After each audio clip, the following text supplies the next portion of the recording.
Yes, you can. Thank you.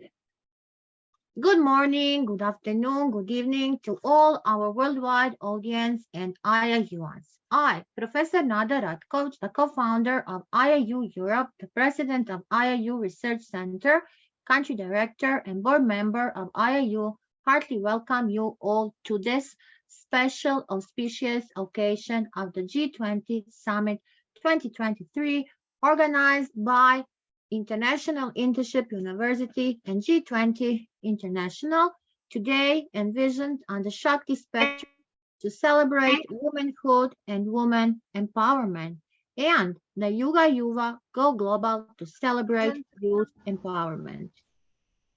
Piyush Pandit, the visionary educationist, always had a dream to provide education to learners across the world. He believes that the world is changing drastically, so there is no need changes in the education system. With this thought, he concocted the world's first digital internship university, International Internship University in 2020. IIU is providing quality, skill-based, affordable, accessible, location-independent, and skill-based learning education to all the learners across the globe. IIU has more than 1,000 plus courses on the massive open online courses MOOC and also affiliated with World Education Organization, International Accreditation Organization, and United Nations. Spread its wings in 195 countries, 6 continents, with a great team and experienced qualified global educators. Today, the group of 20 G20 is a paramount platform for fostering international economic cooperation, pivotal to shaping and fortifying the global framework and governments concerning crucial economic matters worldwide. India is proudly assuming the presidency of G20 from December 1, 2022 to November 30, 2023, and is embracing the opportunity to spearhead the changes. Guided by the resolution leadership by Dr. Sri Vidya Sukumar from United Arabian Emirates, and with unwavering support from the esteemed International Internship University, the core committee, and the team. We are prepared to unveil a transformative initiative. IIU is poised to launch an empowering endeavor to revolutionize the world of women and social entrepreneurs. Additionally, we are set to convene the esteemed worldwide think tank to foster comprehensive discussions to achieve equality for all, an equal world, education, and opportunities for all the individuals. With the upcoming G20 summit being organized virtually, we have the unprecedented opportunity to transcend geographical boundaries and bring together brilliant minds from all corners of the globe. We can pave the way for a future where everyone can thrive through collaboration, innovation, and collective determination. Let us join our hands united in our pursuit of the world where every individual, irrespective of their gender or circumstances, can unleash their full potential and contribute to the progress and prosperity of our global community. Together, we can make a lasting impact and create a legacy of equality for generations. Explore how IIU's benefits of internships and highlight and shape a student's future. Unlock your potential. Explore the world through internships from 10th grade to higher education. In today's the rapidly changing world, education goes beyond the walls of traditional classrooms. As students strive to gain a competitive edge, it becomes essential to supplement their academic knowledge with practical experience that foster personal and professional growth.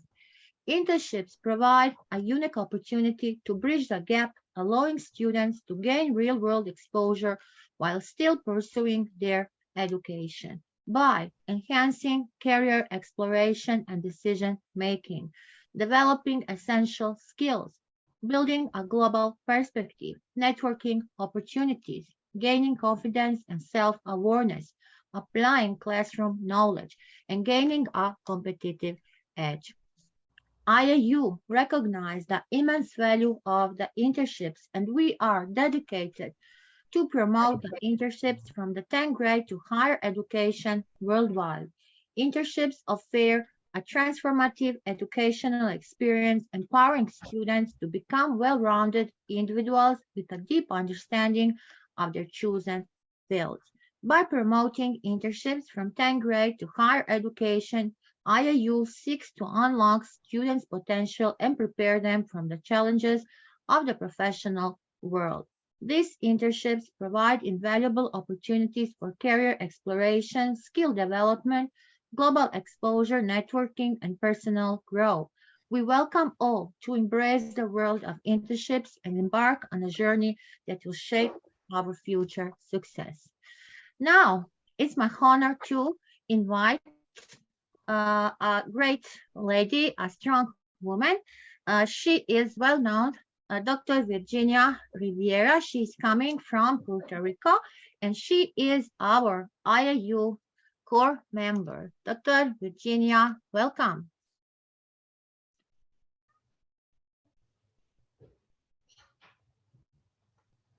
Please unmute yourself, Dr. Virginia.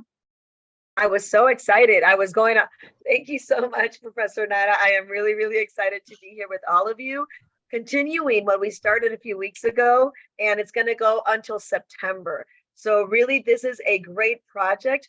We're going to have so many speakers and so many topics that we'll be exploring that are so important to the world that we live in today. It's my pleasure to announce who joins and who is part of our IIU team.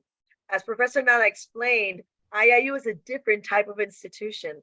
It really brings innovation to the forefront, and the professionals that work in it and for it are just as innovative. So with us today, of course, we have Professor Nada. She just started. She's also the director of our research center, additional to the co-founder of IIU Europe.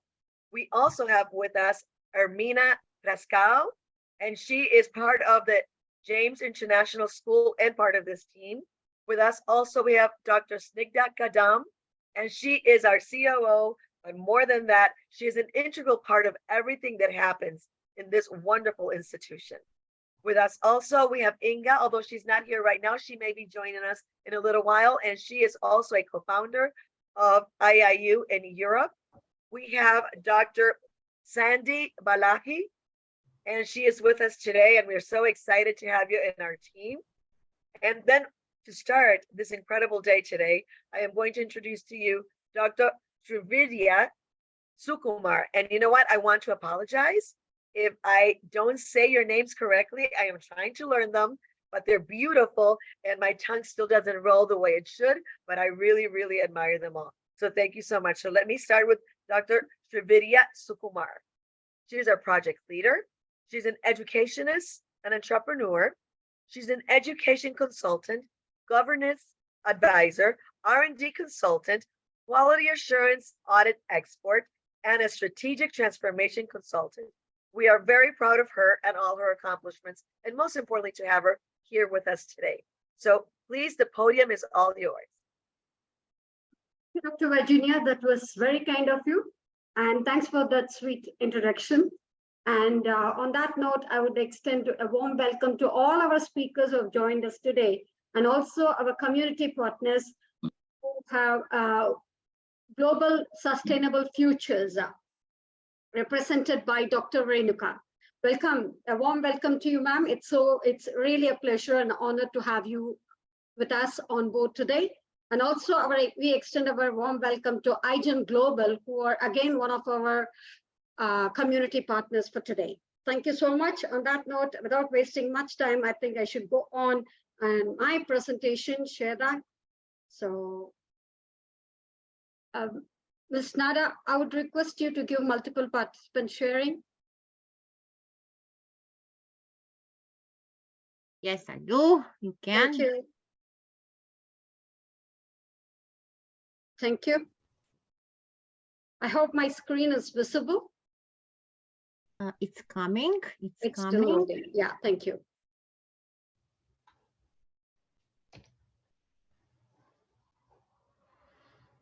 So there we go. And as Dr. Virginia was introducing, I'm a research person basically for research and development and a strategic transformation consultant. I'm also an educationist who has been in the field of education for about 30 years now, a quality assurance expert and a master coach. And it's really a pleasure in joining you all for this session. And if at all you can relate me to is this one tagline that I always associate or relate with: celebrate every single moment of your life so as to evolve as self, community, and terrain. And that's why I am here, and that's why we are all here. So today we are going to talk about women empowerment. Women empowerment in the sense, like, what is it about basically is that it is on Empower Alliance. What's this Empower Alliance? Is the G-20 Alliance for Empowerment and Progression for Women Economic Representation. That's what G-20 Empower is, accelerating women leadership and empowerment in the private sector.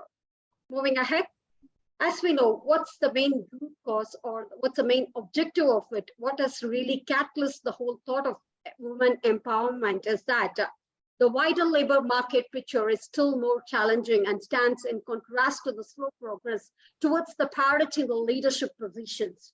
Progress in the workforce participation is stalling, and financial inequality shows the signs of increase.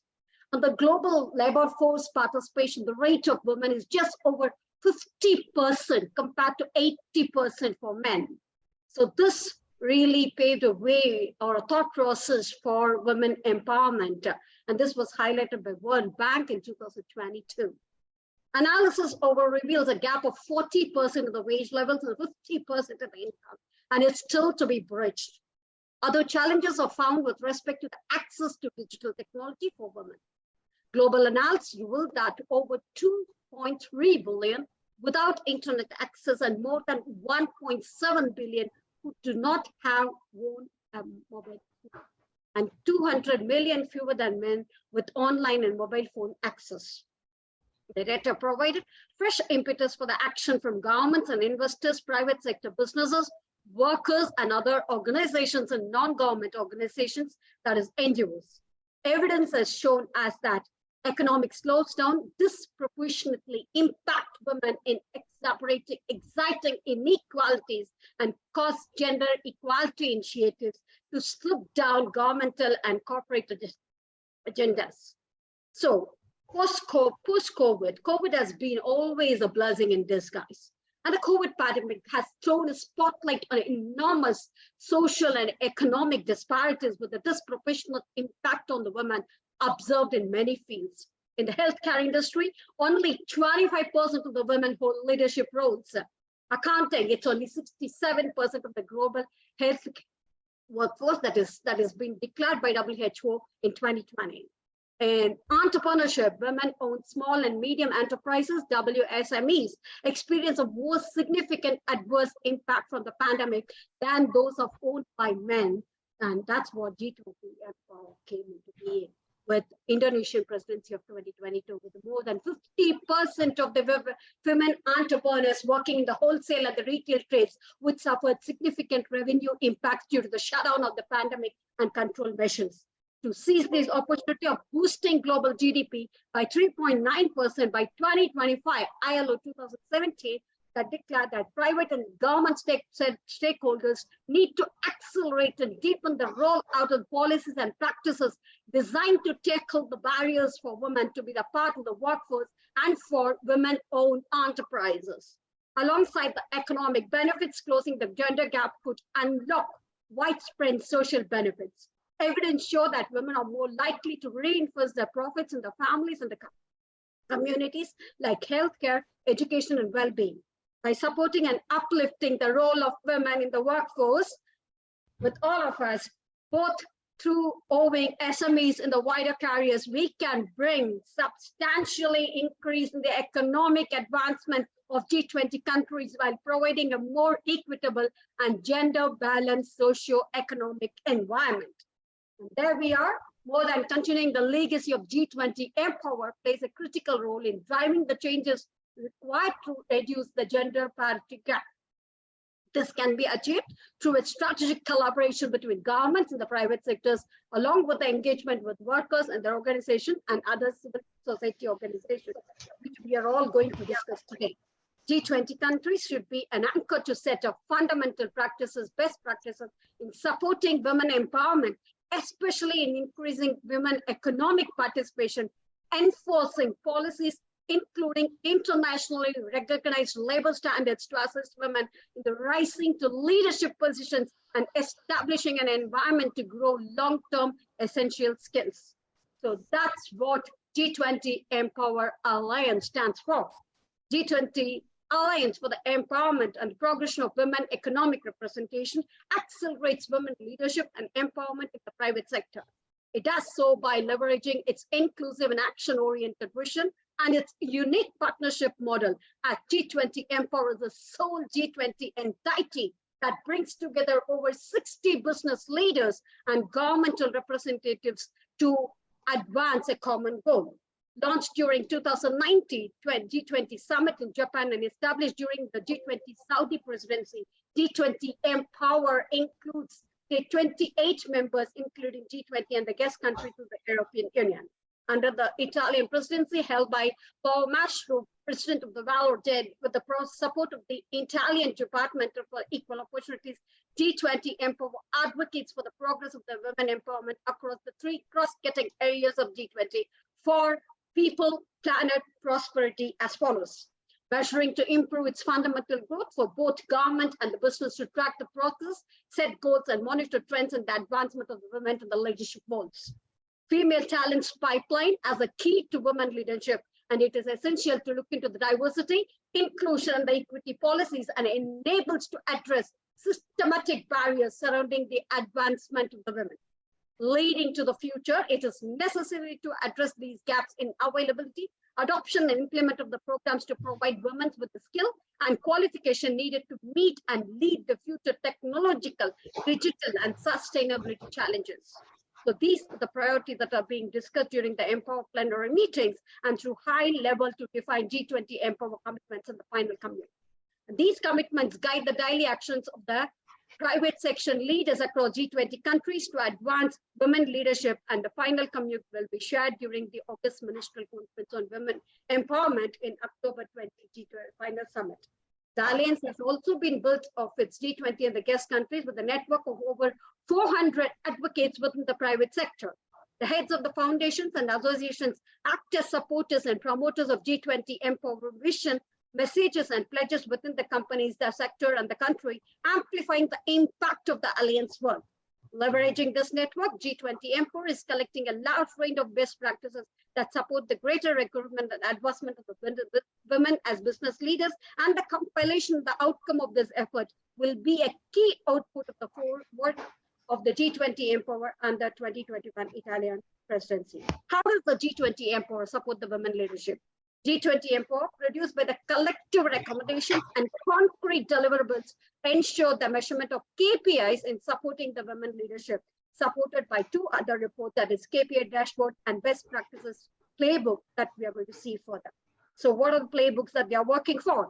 Women entrepreneurs, a win-win for equity and economy, creating a global partnership for promoting women leadership across all levels, including the grassroots, education being the game-changing pathway to women empowerment. So with all these things, all the three are supported by digital skilling, cutting across the three focus areas. So engaging all key stakeholders, developing an action-oriented agenda towards promoting equality and the empowerment of women, taking empower message to the masses, generating all kind of inclusive content, including the valuable perspectives of women from all walks of life. That's the first one to talk about, is a women entrepreneurship, a win-win for equity and economy. According to the GEM report of 2020 and 21, Women Entrepreneurship Report, only one of the three growth-oriented entrepreneurs is a woman. Women are less likely than men to be active in starting a business and face unique challenges when setting up the leading to their own businesses. These barriers include, but not limited to, the barriers of education, finance, social capital, network, market links, and the burden of care and the gender dynamics within the family, etc., etc., etc.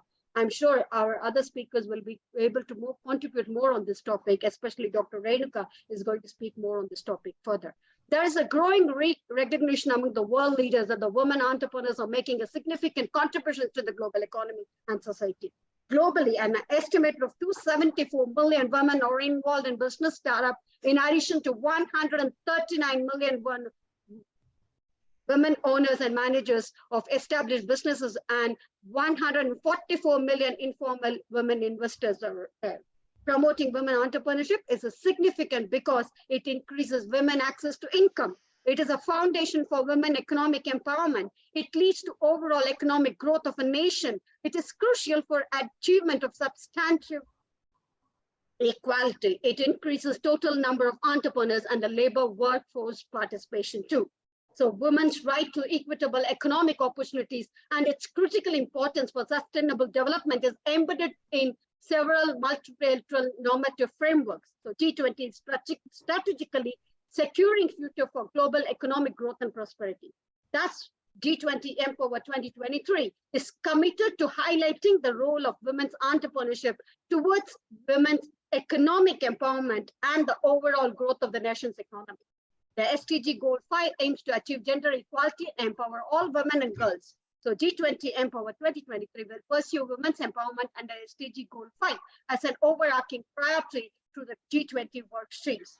To that end, the focus area has been identified as women entrepreneurship, a win-win for equity and economy. To address the women entrepreneurs' unique barriers, a multi-pronged approach envisaged to mentoring and capacity building, enduring markets, and financing, scaling up to innovations and adopting novel best practices. Way forward under the India's presidency to collaborate with G20 members and the guest countries and take forward these initiatives to promote women's entrepreneurship by facilitating discussions and forums addressing barriers faced specifically by women entrepreneurs. So creating a global partnership for promoting women leaders across all levels, including the grassroots. Thus, creating a global partnership for promoting women's leadership across all levels is going through women's equal participation and representation in local designing, making progress is critical. Processes is critical in prioritizing the differential needs and localizing the substantial developmental goals. Women's representation in the local deliberative bodies is higher than the national parliaments, but there is still a lingering gender gap. Of the 6.2 million elected members in the deliberative bodies of the local government, only 2.18 million, that is 36% of women. This places women representation in the local governments higher than in national parliaments, that is 25%, although it is still nowhere close to parity. Only 20 countries have reached over 40% of the women in the local decision-making bodies, and 28 countries have women representation between 30 and 40%. To truly empower women, enabling their role in leadership and decision-making at all levels, society is crucial. Studies have found out that exposure to the public and the political representation increases women overall labor force participation and the share of the public employment opportunities and access to public amenities. This is demonstrated in the exponential growth for the story of India with our Prime Minister's vision.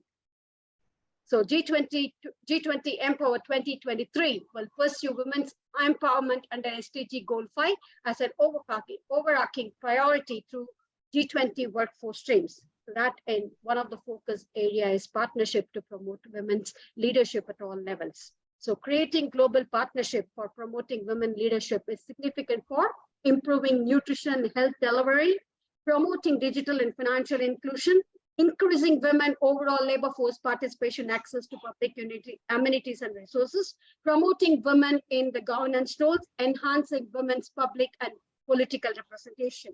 Moving further, in the past, G20 countries have prioritized women's empowerment through education and entrepreneurship. Under India's presidency in G20 Empower 2023, would additionally highlight the role of grassroots leadership in increasing women's voices in decision-making, promoting participation and leadership in women in the local governance and the self-help groups and the community is crucial for the empowerment. This can be a global roadmap for leveraging grassroots leadership towards the holistic empowerment of women. So again, education, the game-changing pathway to women empowerment. So as we know, education is the key to the empowerment and equal force participation. education is a critical link between the women empowerment and their equal workforce participation. Specifically, education in all areas of science, technology, engineering, mathematics has a significant impact on women earning capacities. So 49% of the member countries have achieved gender parity in primary education. The gap widens at the secondary level. 42% of the member countries have achieved gender parity in the lower secondary education and 24% in the upper secondary education. So according to SDG Goal 4, to ensure inclusive and quality education for all and promoting lifelong learning is therefore an overarching goal for all the G20 countries and its members. So education is critical for economic empowerment, improving employment outcomes, enabling women to take on leadership positions. So this has been proved by the report of 2021-22. I think I've taken long, and there are other speakers who are waiting to just speak more on these subjects. So I would really stop here because I don't want to go further as such. And over to Dr. Nada. Thanks for this opportunity. I think we have summed it up overall with all the points together. And I would like to contribute more throughout the conversation. Thank you so much. Thank you, Ms. Nada. Thanks for the opportunity. And thanks, Dr. Virginia.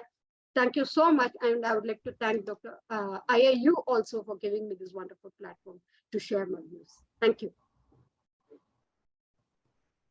Dr. Virginia, you are muted, but I want to say, Dr. Srividya, who wouldn't have you, an amazing woman, lady, strong, powerful, educator, entrepreneur, and all in one. That is the woman of 21st century. We are always trying to find that type of woman, and we have here. Thank you. Thank you for giving us this opportunity and for involving us in this G20 International Summit. Thank you. Thank you so much. Dear Virginia, we can continue. As I see, our special guest didn't join yet, but we will continue with our first speaker. And it is? Dr. Renuka Thakur. Do I have the name correctly? Don't worry how we say. We don't know the correct pronunciation, but it is okay. Thank you so much. It is okay. Thank you very much. Thank you. Teaches across a range of subjects in law, environment, and construction team with expertise in sustainability. Renuka Scholarship leads us to establish a collaborative platform for innovative and transdisciplinary partnerships and a capacity to develop for early career researchers for contributing to the Sustainable Development Goals of 2030 and beyond. She also supervises a postgraduate project on a range of cross-disciplinary subjects. Dr. Renuka is the founder of Global Sustainable Futures, Progress Through Partnership Network to Achieve Sustainable Development Agenda 2030, and it targets us to really reach it correctly. Thank you so much, and the podium is yours. Thank you very much. May I share my screen, please? Yes, you can. Yes, you can. All can share the screen.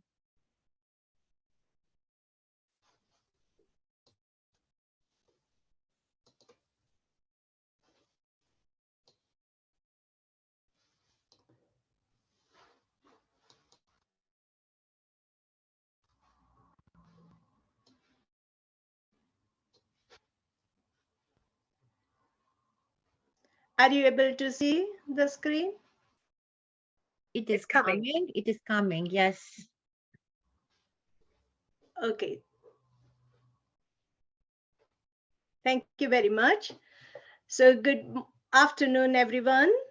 As I've already been announced, I'm Dr. Renuka Thakur, founder of Global Sustainable Futures Progress Through Partnership Network, and director for Global Sustainable Futures Network Community Interest Company.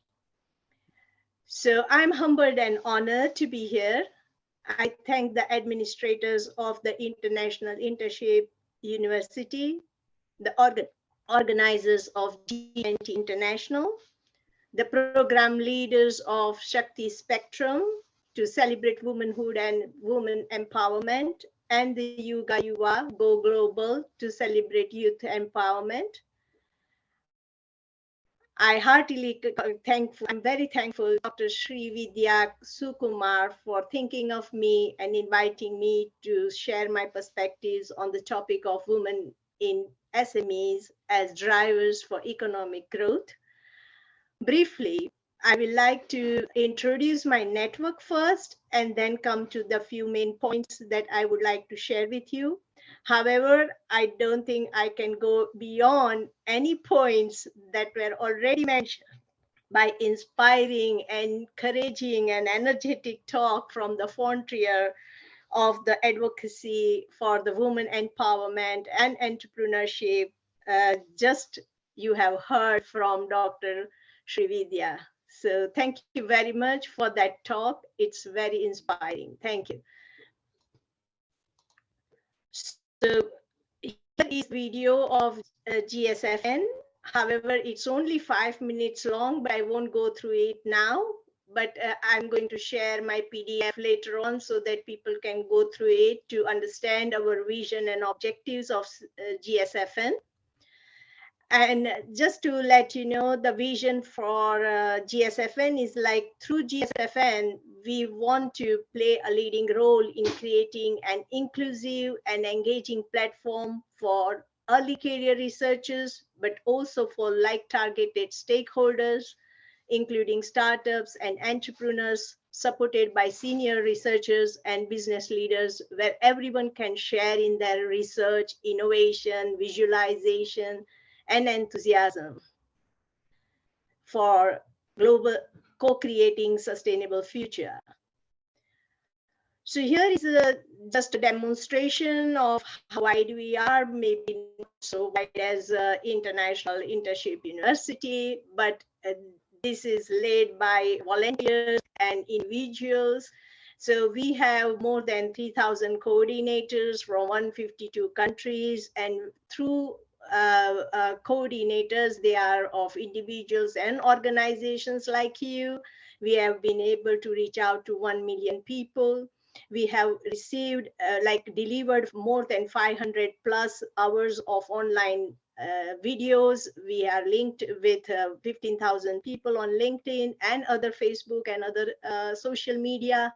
We have made 500 plus media posts, and we have participated in high-level dialogues, more than 50 or more. And we have received, like our network has been recognized, and we have received prestigious 3 awards. One of them was especially, I was invited by the Senate of Argentina to receive Development Leadership Award. So I'm very thankful for my community. We carry out our activities in 4 domains, which is education, research, community engagement, and businesses. And we are very proud to have nearly 50-50 male-female coordinators in our community. And this is innovative governance structure which I have introduced in our community. And whoever joins gets a chairship. And this is a unique chair badge which we provide to the individual or the organization. And it has 6 unique elements attached to it. It is you have to select one of the SDG from 17 SDG goals. Then you can select 4 domains out of research, education, community, and business or enterprise.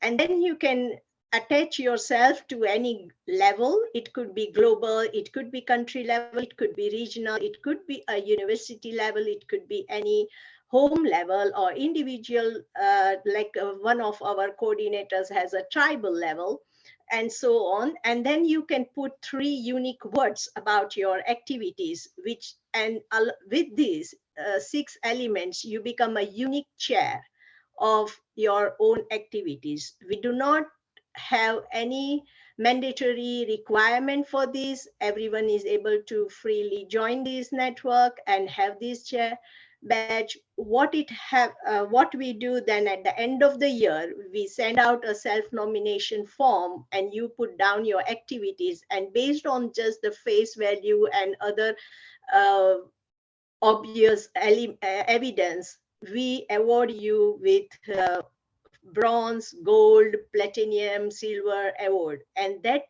is incredibly recognizing the activities that people are doing in engaging with sustainable future. Uh, this is actually highlighting, or it is very important for the people who have limited access or access due to some sort of limitations in education or resources like finance or connections and so on. So it is highly appreciated by the people who join us. So now I will move to the main topic.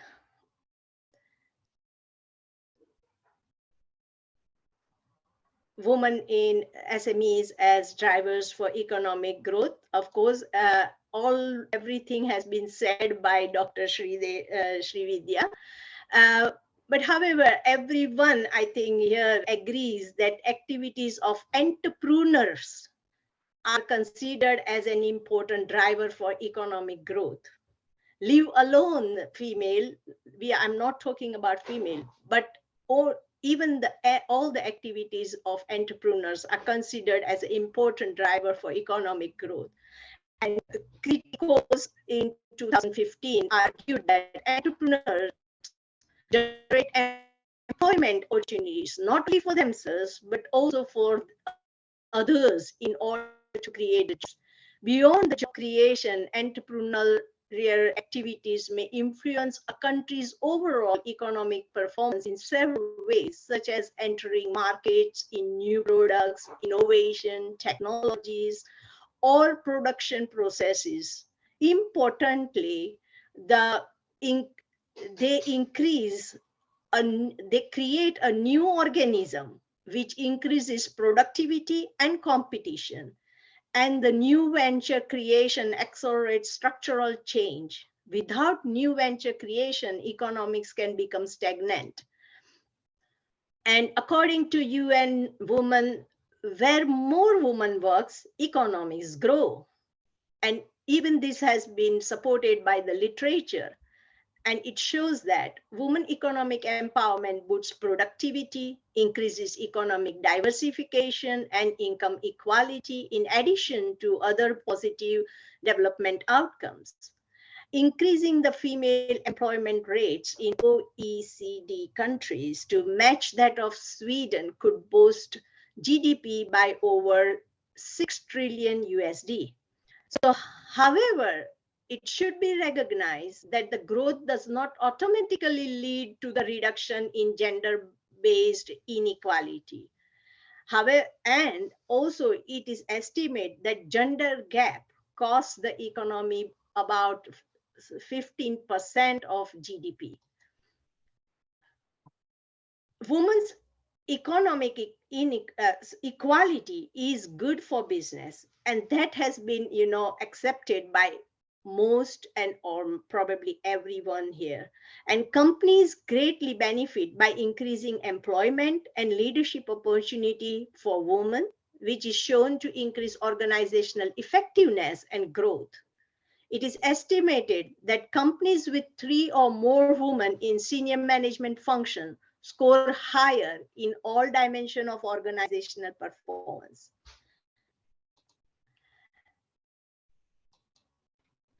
Sorry. Thus, closing gender gaps in the world of work are key to achieving 2030 agenda. Empowering women and achieving sustainable development goals, and in particular, goal 5, to achieve gender equality. It also impacts goal 8, to promote full and productive employment and decent work for all. And it also impacts goal 1 and on ending poverty, goal 2 on food security, and goal 3 on ensuring health, and goal 10 on reducing inequalities. So women economic empowerment is central to realizing women's rights and gender equality. It includes women's ability to participate equally in existing markets, their access to and productive resources, access to decent work, control over their own time, lives, and bodies, and increased voice, agency, and meaningful participation in economic decision-making at all levels, from household to international institutions. Thus, increasing women and girls' education is very important. That attainment can contribute to women's economic empowerment and more inclusive economic growth, like upskilling, reskilling over the life course, and especially to keep pace with rapid technology and digital transformation affecting jobs are critical for women and girls' health and well-being, as well as their income generation opportunities and participation in formal labor market. Increased education attainment accounts for about 50% of the economic growth in OECD countries over the past 50 years. But for the majority of women, significant gains in education have not translated into better labor market outcomes. Almost a third of women employment globally is in agriculture, including forestry and fishing. But this must exclude like employed and unpaid family workers.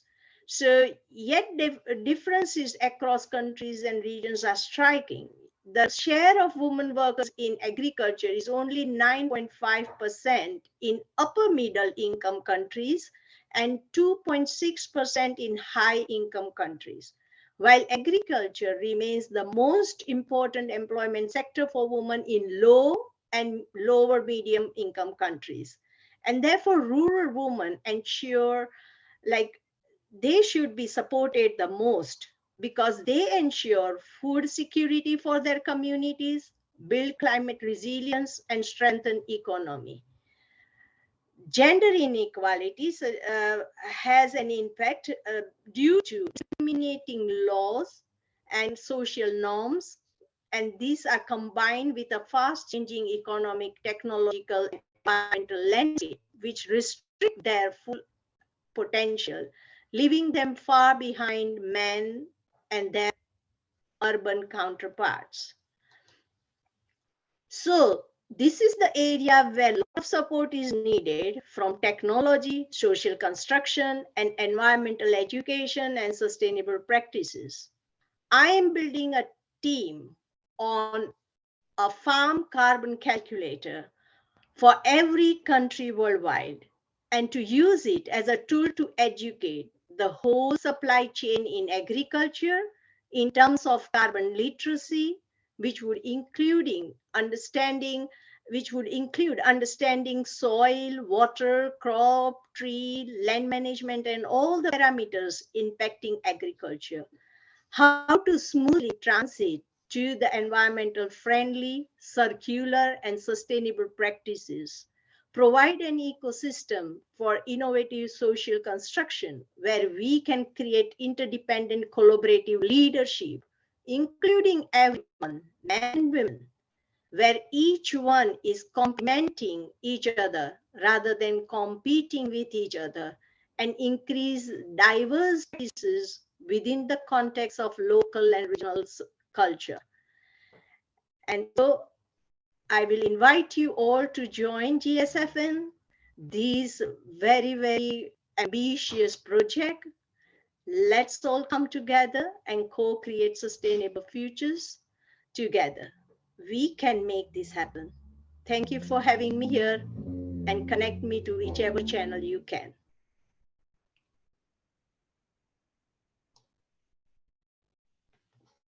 Thank you, thank you.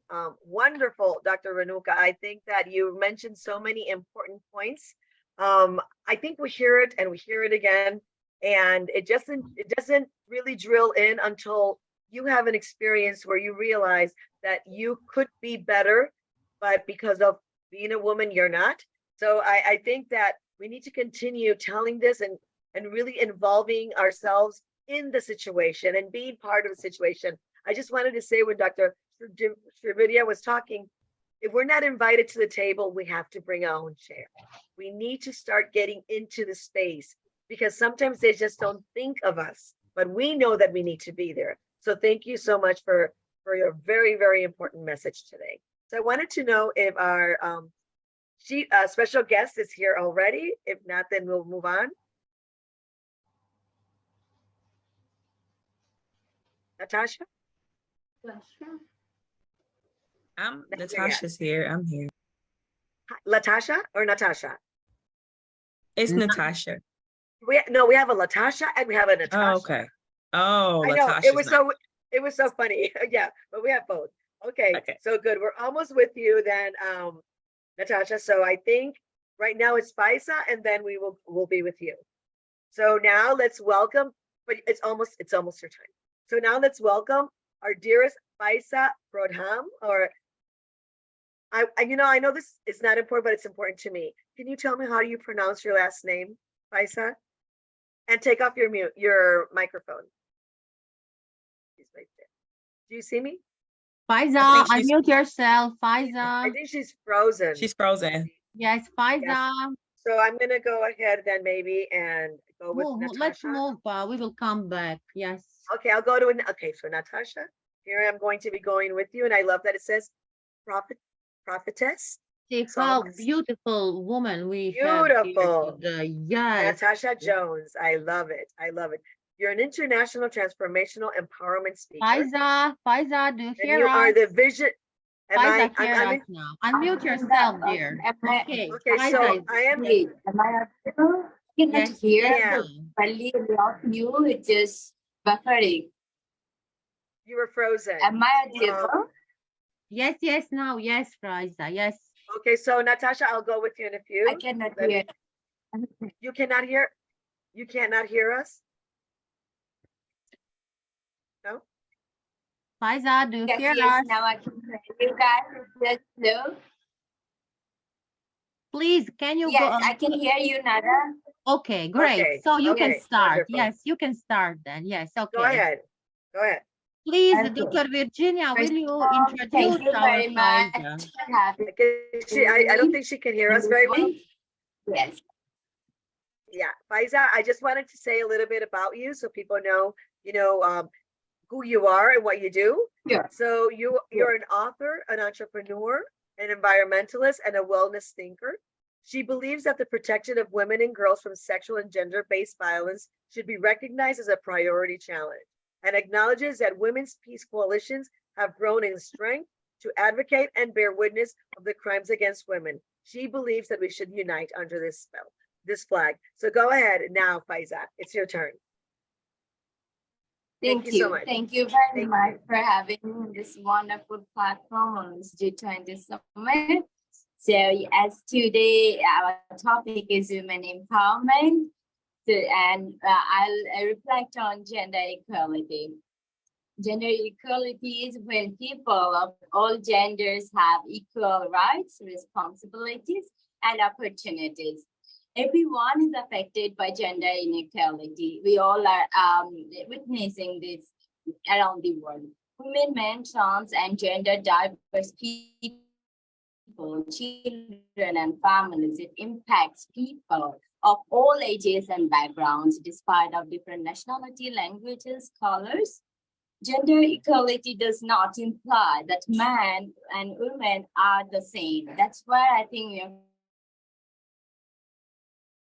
the problems we need to insist and have that respect for one another despite that differences, but that they have equal value and should be accorded equal treatment according to the United Nations. Gender equality is first and foremost a human right. Empowering women is also an indispensable tool for advancing development and reducing poverty.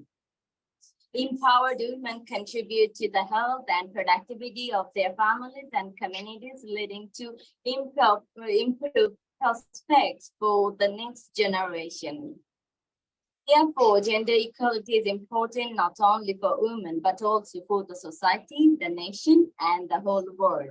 Gender discrimination mostly prevails in the rural areas Find the of pants, baby. Bangladesh, Get your shoes on. where, Pack your where the tablet and your people phone. are Get all your stuff packed up. literally I'm gonna go in a poor minute, okay? and And then when I helpless get off, I'll be ready for in JoJo. Bangladesh. Okay, Okay. And Natasha, can India you put and mute some on your phone? other Asian countries where women are always undermined, there is a discrimination about gender. So many usually dominate the society and make decisions in the family matters most of the time. That is also another big issue. I guess there is no equality. The poverty, illiteracy, rapid growth of population around the world, it's another big problem for the whole world, are actively working as the main barriers, I think. Unsustainable production and consumption of patterns are gendered, with women suffering disproportionality and from resource scarcity and the natural disaster resulting from climate change even. You will notice the past time that we all act on that climate change and how we can improve. There was a thought in people's mind that it is only man's job, but we should include women, and they are much more empathetic. They can see things underneath it. They put their whole self to understand the facts. So they play a vital role in climate change and action and support their family and others into the community. Therefore, gender equality is crucial to ensure a balanced approach to the economic, social, and environmental dimensions of sustainable development if we really want to achieve it by 2030. And gender equality is intrinsically linked to sustainable development. Women represent half the world's population, yet face systematic deprivations relative to men. That is sad for all of us. That is still in this time we are talking about women empowerment.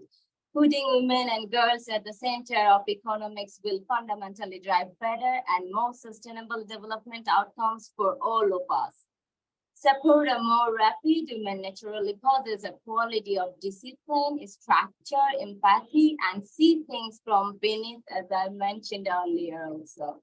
So my final take on this topic is we all as a social creature need to understand that without half of our population, we won't be able to succeed towards growth and to achieve a fulfillment in life.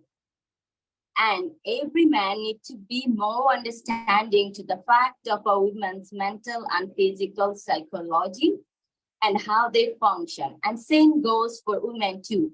Be understanding about the men and accepting the fact that both the gender or whatever the differences that we have, it's natural. There is nothing man-made or we can do any kind of theory to imply it in a different direction. So accept the fact which is natural and go with the flow. We cannot hamper the law of nature. That first thing that we all need to understand. And empowered women, wise, strong, and yet tender, affectionate, and nurturing women can rise the better future for the nation and the world as a mother, as a wife, sister, friend, or any field she is in. And when I go through the newspaper and the TV news of harassment, rape, domestic violence, it really breaks my heart. Still, I don't know how that actually, how I should put it into words. Even some men go through this same kind of mental torture by some men as well. So here the majority is like too big, small, and it's too large, but both has to be acknowledged because that's how I think a group of men go against women and group of women go against men. So instead of separating us from each other, because men and women both has to work hand in hand to complete this purpose. Therefore, equal respect rights needed to restore in our behavior, or else it's next to impossible to achieve a gender equality. Bottom line is it's crucial to establish gender equality, discrimination-free society, and the world. To bring in gender equality, we all should come forward to make people aware of the equal status of women and especially ensuring female education, rising mass awareness is very important. Avoiding social stigma, this kind of fixed rules, beliefs, and old methods. These are very effective measures to get rid of this social stigma. Men and women should work hand in hand. So yeah, for this gender equality, there are so many other areas that I would like to imply on. I think men and women both has to build an open mindset and see the facts very normally, the difference that we have. Because if you go through the social aspect, religious aspect, even scientifically also, if you dig into that, there is a difference. So we just have to accept it. We have been created in that way. Let's just embrace us the way we are and be supportive, be respectful to one another. So thank you very much for having me on this wonderful summit. I'd like to thank you all, the entire organization, IIU, and you, dear Nada, and all of you. Thank you very much. Thank you, Faisa. Thank you so much. I totally agree with you.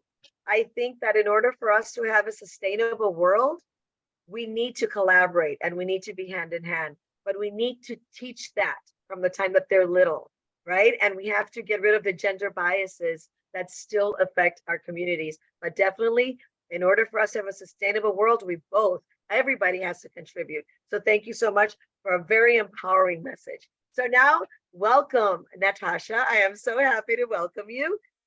She's an international transformational empowerment speaker. She's a visionary founder of KBF Ministries and Kingdom Purpose Talk Show. She is the CEO and the visionary founder of Graphics Design Director, Learning and Development Specialist, Onboarding Training Specialist, Event Planner and Self-Discovery and Relationship Specialist. Oh my God, at Kingdom Attitude, Elite Consulting and Printing Services. And I'm not done. She is an Amazon 3 times best-selling author and a visionary for her newly released anthology, Be Prepared to Do It Alone with God. Natasha is an award-winning recipient of the Most Outstanding Mompreneur Award. And also she received the Leadership Excellence Award. So we are so happy to have you here with us today. We feel blessed. I have to say, I'm dying to hear what you have to contribute to this incredible summit. So welcome. The virtual podium is yours. I'm so excited. Thank you so much for that amazing introduction. I'm excited to be here today. Good morning, good afternoon, good evening, wherever you are across the globe today.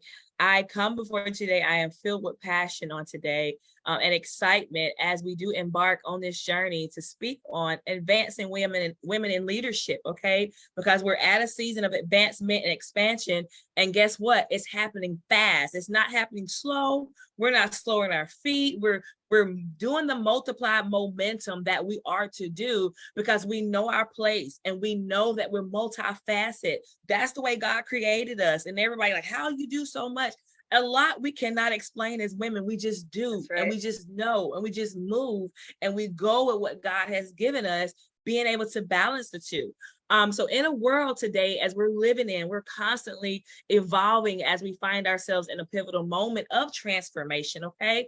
And when we have witnessed here is incredible strength with women of resilience, of determination as women, as we rise above social expectations. We're rising above what social think we can do because inside of us, we have an identity. We have a purpose that needs to be fulfilled. And to be successful means to be fulfilled. That is real, true success in women advancing in leadership. And as I reflect today on this incredible, amazing movement, I am reminded of the power that lies within each and every one of us because we're so strategically designed, okay? And we've been uniquely created with gifts. We have talents, we have abilities that are meant to be shared all the way across the globe. And it's time for us to step in our greatness. And it's time for us to embrace our calling. And it's time for us to unleash our full potential unapologetically. No longer can we apologize for who we are and who we are called to be when we're walking in that element. But let us not forget the importance of faith on our journey. It's a lot of stuff we won't see by the natural eye. We have to tap into the faith and believe that this is going to happen. God said it and it's so, okay? So it's the foundation. That's our foundation of our movement and aspiration as women advancing in leadership, is to move by that faith, move by that strength, move by that belief. And it goes back to when we used to dream when we was little girls. We dreamed that we can do anything and have that childlike spirit. That is what we are to do today. Don't stop dreaming. Go back and get those dreams off the shelf. What is it that you want to do? What is it that you want to live and dream again and have that childlike spirit to experience that and be happy about it, okay? And be joyous about it. And we can break barriers if we go back and get those dreams and those visions that hold women back, because so many women are held back because of financial issues, because of just not having the support they need, even by the opinions of people. They're allowing people to dictate and validate who they are. We're not called to that, okay? And that's what keeps us stagnated. That's what keeps us on mute. And it's time to unmute ourselves and do what God has for us to do, because together in unification, community and not competition, okay, and collaboration and not chaos. That is what we're here to do, to make sure that needle is moving consistently, and to be able to help our sisters when they need something and when they call, just support, just sow a share on social media, just tell somebody else the movement is happening. My sister's doing this, to be able to invite them to that space, because we're to walk in unification. If we are going to advance in leadership, there must be collaboration collectively. Must be collaboration collectively. And as we advance, I'm reminded of a scripture of Psalm 139:14, things that you keep in your heart. It declares that I praise you because I am fearfully and wonderfully made. Your works are wonderful. I know that full well. That is for us women. We are fearfully and we're wonderfully made, and our works are wonderful, and it works for us. Even in the mishaps, in the mistakes, we're all learning and growing. And knowing when we're learning and growing, we're taking what we made a mistake or fell short on, and we're learning from that, okay? Because we're humans. We're learning to advance in leadership and to be fearfully and wonderfully made. It's a recognition of how we're designed, and it's not by chance, okay? It is definitely intentional of how we were created by God specifically and tailor-made, okay? So in leadership, it's crucial to embrace the truth and let it resonate within you, to walk in your truth, walk in your story, share your story, tell your story, because the journey to get to where you are is immeasurable. You can't even measure the value of what you had to endure just to get to the space and the place that you are. We've been through so much, but guess what? We came out smoke free. I don't even smell like the fire that I was in. I don't even smell like the stuff that I've been through. I don't even reflect the stuff that I've been through. It's a miracle that I'm sitting here. It's a miracle that I am here to be able to testify to you guys, because I was born dead. I was delivered from lupus. I was delivered from hypothyroidism. God healed me from diabetes. He healed me from a massive heart attack. He healed me from 3 car accidents. He healed me from losing my son, my unborn son, giving birth to a dead baby. And yet I am still walking in purpose and advancing in leadership, because not only is it for us, but it's for the ones that's coming up behind us, and the young women that are looking at us, and they're gleaning and they're looking for that model, that amazing model, to say, you know what, I want to be just like Miss Virginia. I want to be just like Faiza. I want to be just like everybody that I see here today, because that's what we're shaping the culture for. It's for those babies that are coming up, and the teenagers and the single moms advancing in leadership. They're depending on us to make it, and they're depending on us to walk in that element and to walk in that element. And before I leave you today, I want to leave you with T-Ken pivotal points, okay? The pivotal points that you can apply to your daily lives every single day as a leader, because we need each other for strength. We need each other for support. We need each other for witty ideas, for creativities. If we have to get together, have planning sessions, That's what we need each other for accountability. In case my sister fall, I got her, okay? In case you need me, I got you. I'm only a phone call away. That is what advancement in leadership means, okay? Number one, you are to embrace your authenticity. Embrace how authentic you are. When you look in that mirror, embrace you as a leader, as a woman, because your unique qualities and perspectives of how you see things and a lens, how you view it from your mindset and experiences are valuable assets that can bring fresh and diverse approach to leadership. We need fresh, we need diverse, we need all ideas on board. When I'm having meetings, I'm like, I need everybody to pour it out on the table so we can build this beautiful foundation. You don't see a house built with only one structure. There's multiple levels and multiple things in that house to make it a beautiful house. That you have the cabinets how you want them. You have your vaulted ceiling. You have your crown mold. Everything is specific. That's how advancement in leadership is. We're to be very specific in the building process, in the foundation, and it takes 10 key elements. Number two is to build a supportive network. Surround yourself around a network that is like-minded, okay? Individuals that believe in your potential, believe in who you are. Seek out mentors. Nothing wrong with a mentor. There's nothing wrong with a sponsor. There's nothing wrong with even studying the enemy and the allies. You know, hey, you can join too if you want to, okay? Nothing wrong with that, because we want people to be shaped for movement and to know that we're here to advocate for the growth and advancement in women leadership. Number three, cultivate self-confidence.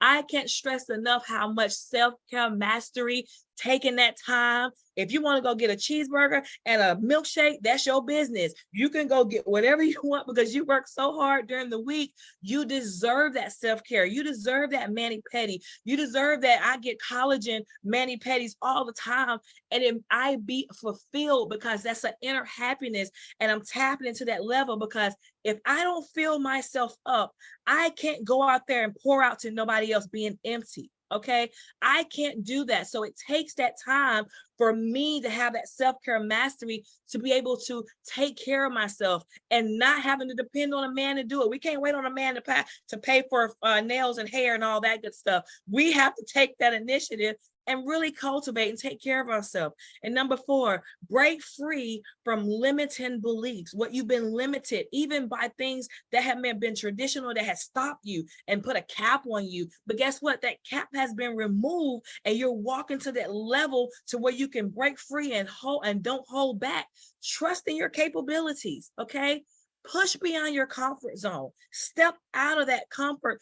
When you get uncomfortable, that's when you reach destiny. When you're walking in that uncomfort zone, that's when you are developing who you are. And guess what? You are capable the more you think. We are some powerful individuals as women advancing in leadership. Number five, advocate for gender equality. Advocate, speak up for your sisters in organization and beyond. Use your voice to raise awareness, okay, from challenges, from people being biased, creative, inclusive environments. Include each other. We have to be, that's a real core value, even in my personal life, is inclusion. I have to make sure I include people in what God wants them to do. That way, everybody is equal and everybody has the same opportunity to thrive.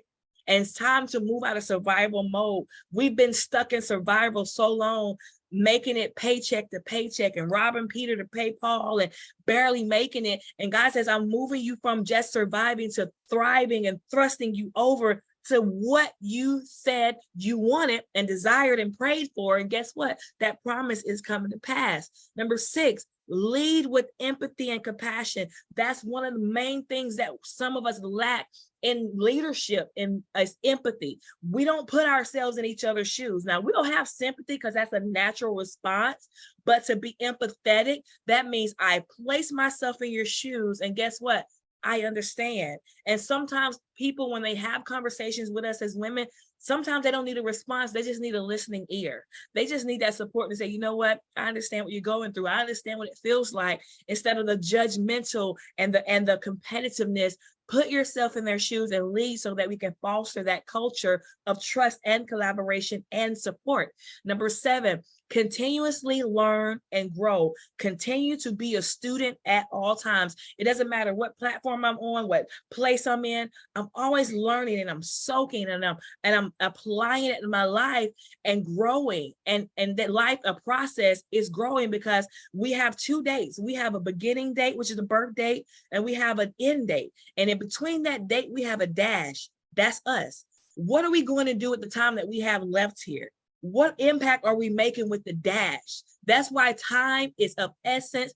Time is of value. We cannot waste time. The minutes I just spoke, I can't get those minutes back, okay? So I got to make sure that I'm doing what I'm supposed to do while I'm here for fulfillment before I leave this earth, okay? Because we're all leaving, but I want to make sure I'm leaving with the right standing, okay? Number 8, encourage and mentor others. That's what we're doing today. We're lifting each other's up, okay? We're being the champion for women. We're in leadership. We're offering our guidance, our support. We're offering our mentorship, because together, as I stated earlier, we can create a powerful network of empowered women.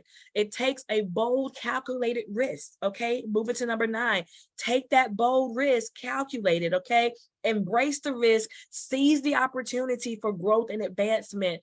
Have that courage to step outside that comfort zone and take on new challenges that will propel your career forward, so that you have financial peace, so that your children have financial peace, so that your children's children have financial peace and have wealth on what you've implanted inside of them. Because sometimes money will run out, but what you implant in them and that wisdom and knowledge, they'll continue to have that to shape them of who they are. And number 10, lead by example. We are flawed, but we are favored. We are not perfect, but we are purpose. We have a purpose. And when we lead with integrity, we lead with transparency and authenticity, we are to be those role models for them that inspires them to become, okay? We are to be an impact and not an infection. We are to be an asset and not a liability, okay? By applying these pivotal points to our daily leadership, that will contribute to collective advancement of women and create a lasting impact, a legacy. If you want to leave a true legacy, leave the real you. I'll say that. Leave the real you. That way your legacy can continue, your leadership can continue, your wittiness, or even your giddy stuff that you think is crazy. It'll take but one crazy idea to make you a trillionaire, okay? That idea you're sitting on can make you money and make movement and transform lives like you've never seen before. But all it takes is one yes. One simple, yes, God, I'll do it. Yes, I'll do the crazy. I'll do the stuff that don't seem like it makes sense. But guess what? To him, it makes sense because he's the one that created you, okay? So let us go forth and let us lead with that purpose. Let us lead with that passion. Let us lead with that unwavering commitment. Do not allow your commitment to be wavered and be tossed it here and forth. Stay the course. Keep that tunnel vision on the vision that God gives you, because if you believe in your vision, then God believes in your vision. And if God believes in your vision, then advancement in women leadership is where we're going. I thank you so much for my space, and I thank you so much for my Natasha. Natasha, you Wow. are model. Listen, Natasha will come to us one day and she will be our guest whole day. Do you hear Yes. me? You brought us day. empowerment. I'm excited. Thank you. Thank you so much for sharing all of that. And I have to say that that's exactly what empowerment is. It's really finding from within what you bring and bringing and contributing to the world. So thank you for your message. And like Professor Nana says, we're going to bring you, just you, and we can have you the entire hour. We love it. Thank you so much for being, yes. So thank you, thank you. So now, Professor Nana, it's your turn. And you usually introduce people. So I'm going to introduce you and read your short bio. So,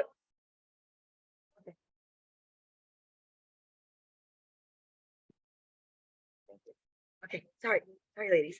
Okay, assistant professor on Faculty of Economics, Business and Tourism, professor mentor in High Vet School, president of IIU Research Center, co-founder of IIU Europe. Specialized fields are science, technology, innovation, research, statistics, math, informatics, STEM, ecology, SDG, economy, business, tourism, entrepreneurship, accounting, and human rights. Her special roles are educator, researcher, author, trainer, reviewer, project manager, international speaker, moderator, motivator, humanitarian, and social worker, and so much more. Professor Nala, the virtual podium is yours. Go ahead. Thank you. Thank you, dear. You know what's the problem now? The problem is that I didn't open a folder, and I was making so many screenshots, and now it will be a problem to find my presentation on my screen. So you see what I make now. I don't see where it is. Natasha, I was trying to catch you with a beautiful face, but you see what now? Let me see, can I do something here? Will it open? You will tell is it open. If it don't open, I will only talk because I cannot put it now on the desktop. What you see? What you see my desktop. Presentation came in. Yeah, I was just those are your desktop. Search it by the name.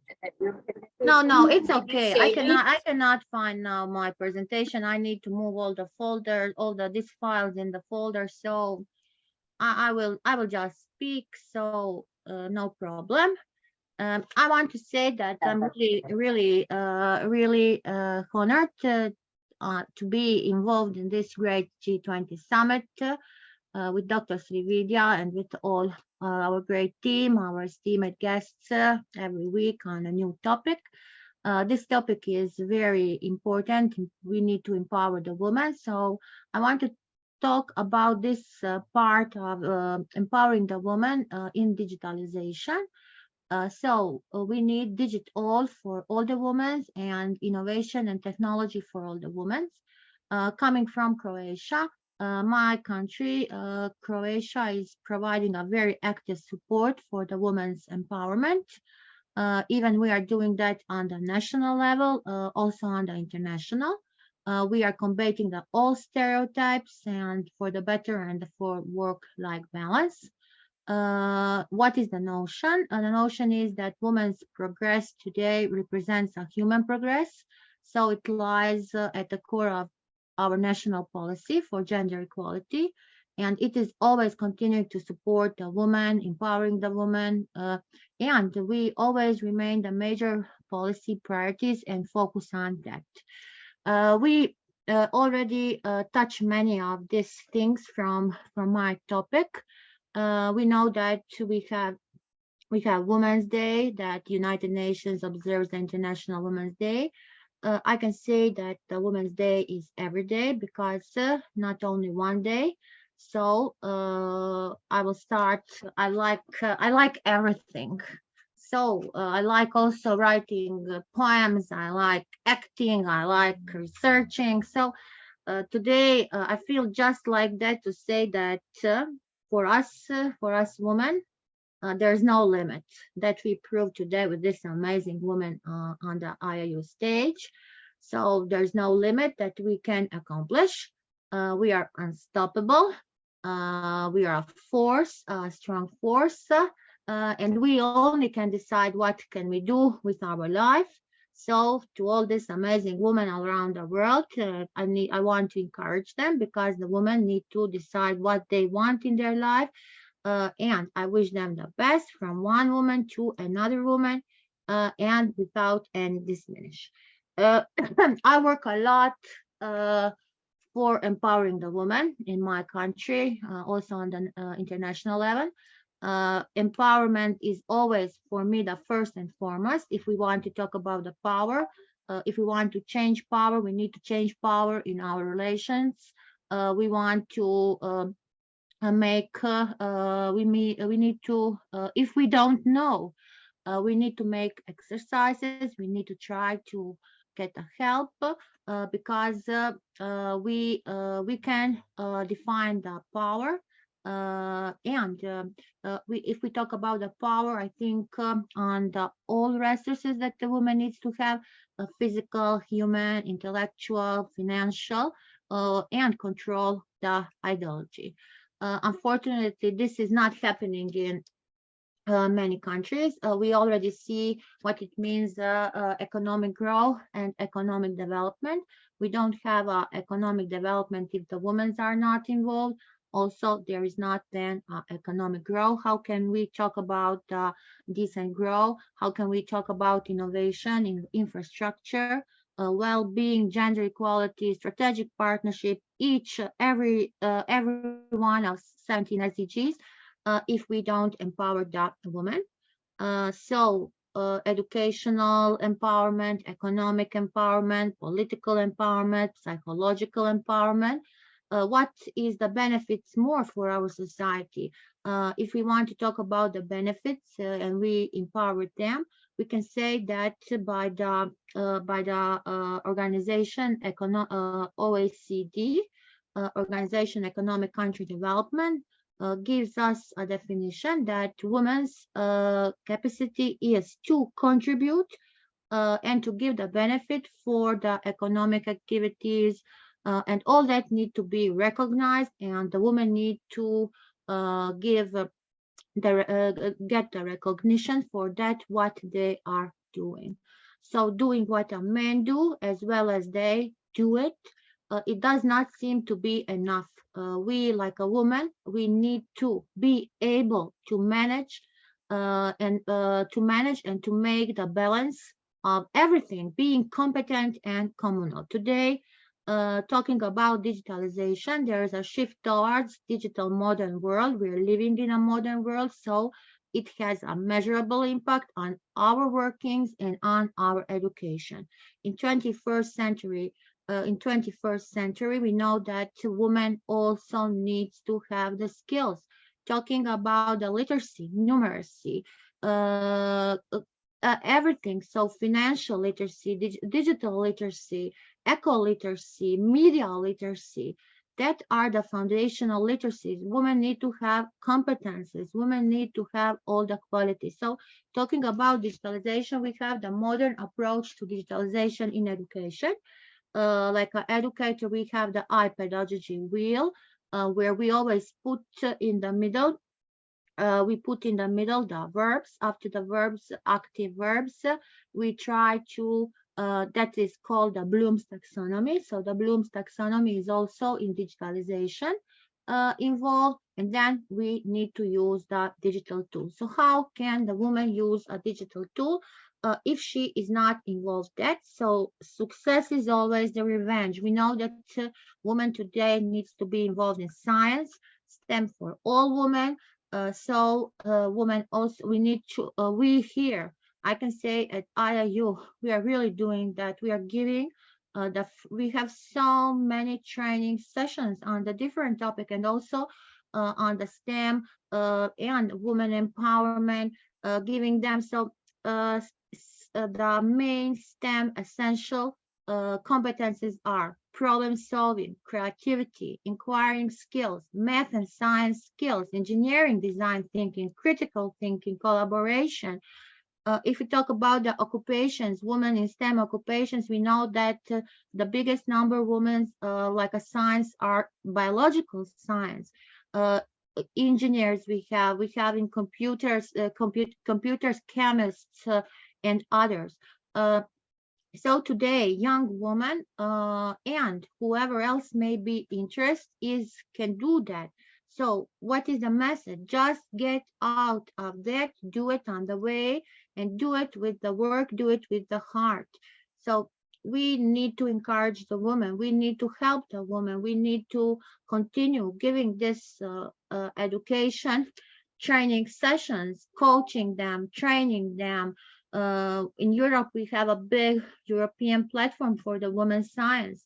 And so many, me like an educator, I always recognize at my students, especially if we have the students who are coming from the rural parts, we're helping them. We're helping them to get the grants, to get the grants from the from the government. So many my students have an opportunity to go outside of Croatia and continue the education, because now also yesterday I was writing a project for 15 women students. So applying tomorrow in the morning and hoping that my students will get the money and go to Oxford. So that is the mission of us. And if we all do that, if we all help our students, if we encourage the women in the STEM careers, I can say that we will be blessed. We listen our great Natasha. I always say God sent her to me, because Natasha say how was her life, what she go through the life, but she's a optimist, she's a full of energy, and she's always here to help. We around us always need to have women, people who are encouraging us, who are strengthening us. No people who are the pessimists. Before today, I also get some messages. I was very sad because I hate people who are doing bad things. So I always move that people from my side. So we need to give the girls, the women, the skills, the confidence to succeed in the STEM, to improve and support STEM education for all the girls and women in the early education. We need to work to attract, recruit, retain the girls and women in STEM majors and the fields, improve the job hiring, retention, promotion, giving them the pathways intentionally and in all the cultures. We are today on the IIU India stage, but we know that gender equality, we have a gender equality index, which is measuring the inequality and quality. Women always need to have a work, so large gender segregation, the gender nature of quality. Women receive lower earnings and incomes than the men. Women always outnumber the men at university. So the unequivocal division of time is extending to the other activities. You can finish the same faculty, university, and the men always have a better, easier job than a woman. So we need to we need to break this bias. We need to encourage the woman, help the woman, give them the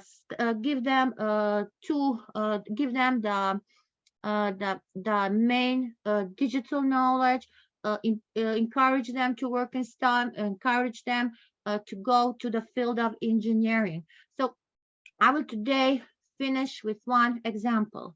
When I look through my window, I see a grave, but it is not nearby me, but I see.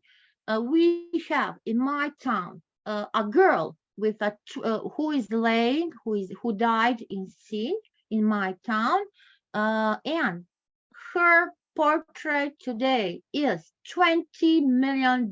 So the girl with the 20 million portrait lies in my town in the grave. And just before 1 year we started, she's Welly Nozzle, famous Welly Nozzle, and her portrait is 20 million. So I want to empower all too, not only for digitalization. Become faithful to your original nature. Self-confidence, femininity, helplessness, goodness, independence, the ability to live in here and now, to know, to make an impression, to be a good housewife, to have ability to accept the happiness, to show genuine interest, to have the communication skills, to grace, to be elegant, to conquer with a smile, with a naturalness and sincerity. So today I will stop here. I can also, like Natasha, talk a lot, especially when I'm angry. Today I'm angry, and especially today I can talk a lot when I'm angry. Thank you. Dr. Nada, that was quite informative. And we're so happy that you addressed almost all the challenges, though you didn't open your presentation. I think it was just flowing out from your mind. See what I do today. That was really fabulous. I really mean it. And the way you mentioned about the two working models of the digital skills, emerging working trends when it comes to the digital resilience of becoming practical, and which is much needed for future work 4.0. That's very much important. And not to mention that you just covered the gaps, the gender gaps between the technology designing and the programming, technology use of monitoring and controlling with the system analysis and evaluation, and also covering the points and the leadership and social influence where we are so emotionally talking about your students and helping them out, and persuasion, negotiation part of it, and taking them further with these two key initial objectives and initiatives that will help women navigate through the new future of work. Thank you, Dr. Nada. That was quite informative. Really. Thank you so much. Thank We you so really much. enjoyed it with you. Thank you. Over to Ms. Sandy. Hello, good evening, and it has been a powerful couple of minutes. Last couple of minutes, we've had like goosebumps from our psalmist, and then Dr. Nada, empowering along with digitalization. And in this modern world, digital technology is indispensable, and we know that the advantages that come with it, but we also know that there is always a risk and safety factor in the digital space, and especially when it concerns women, we should look at that as well. So I personally feel that resilience in digitalization does not mean only to have a particular set of skills, but it should also mean that it should be safeguarding against cyber harassment and other kinds of risks as well. So when we talk about safety and security of women, just like any other fundamental right, this one is too. And it is definitely a critical prerequisite to build an inclusive and progressive society. So in spite of so much technological progress, we still feel, we see, and we witness various forms of violence, harassment, and discrimination in both physical and digital spaces. And women are definitely facing this. So to highlight and enlighten more on the safety factor of the women, so we have with us Dr. Syed Mansoor Shah, who has been serving in the education sector for the last 15 years as a teacher, trainer, and senior Cambridge English teacher. He's a winner of AK's Global Teacher Award 2021. And he's also the unit leader of Duke of Edinburgh program, author of English of O-level book international, and speakers in many global platforms. He's an adult reformer in Pakistan and international International Human Rights Organization. Sir, the digital dais is yours.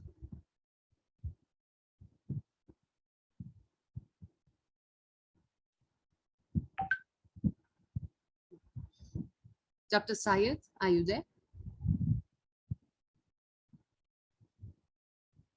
Yeah, he's there. He has to unmute himself.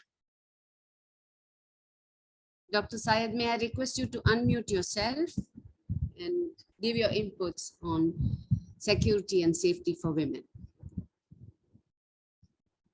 Professor Mansoor, do you hear us? Professor Mansoor Shah? Professor?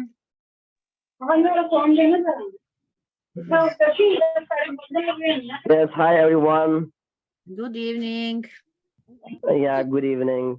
Thank you so much, Professor Nada, Most for providing welcome. opportunity. Always. Such an important topic.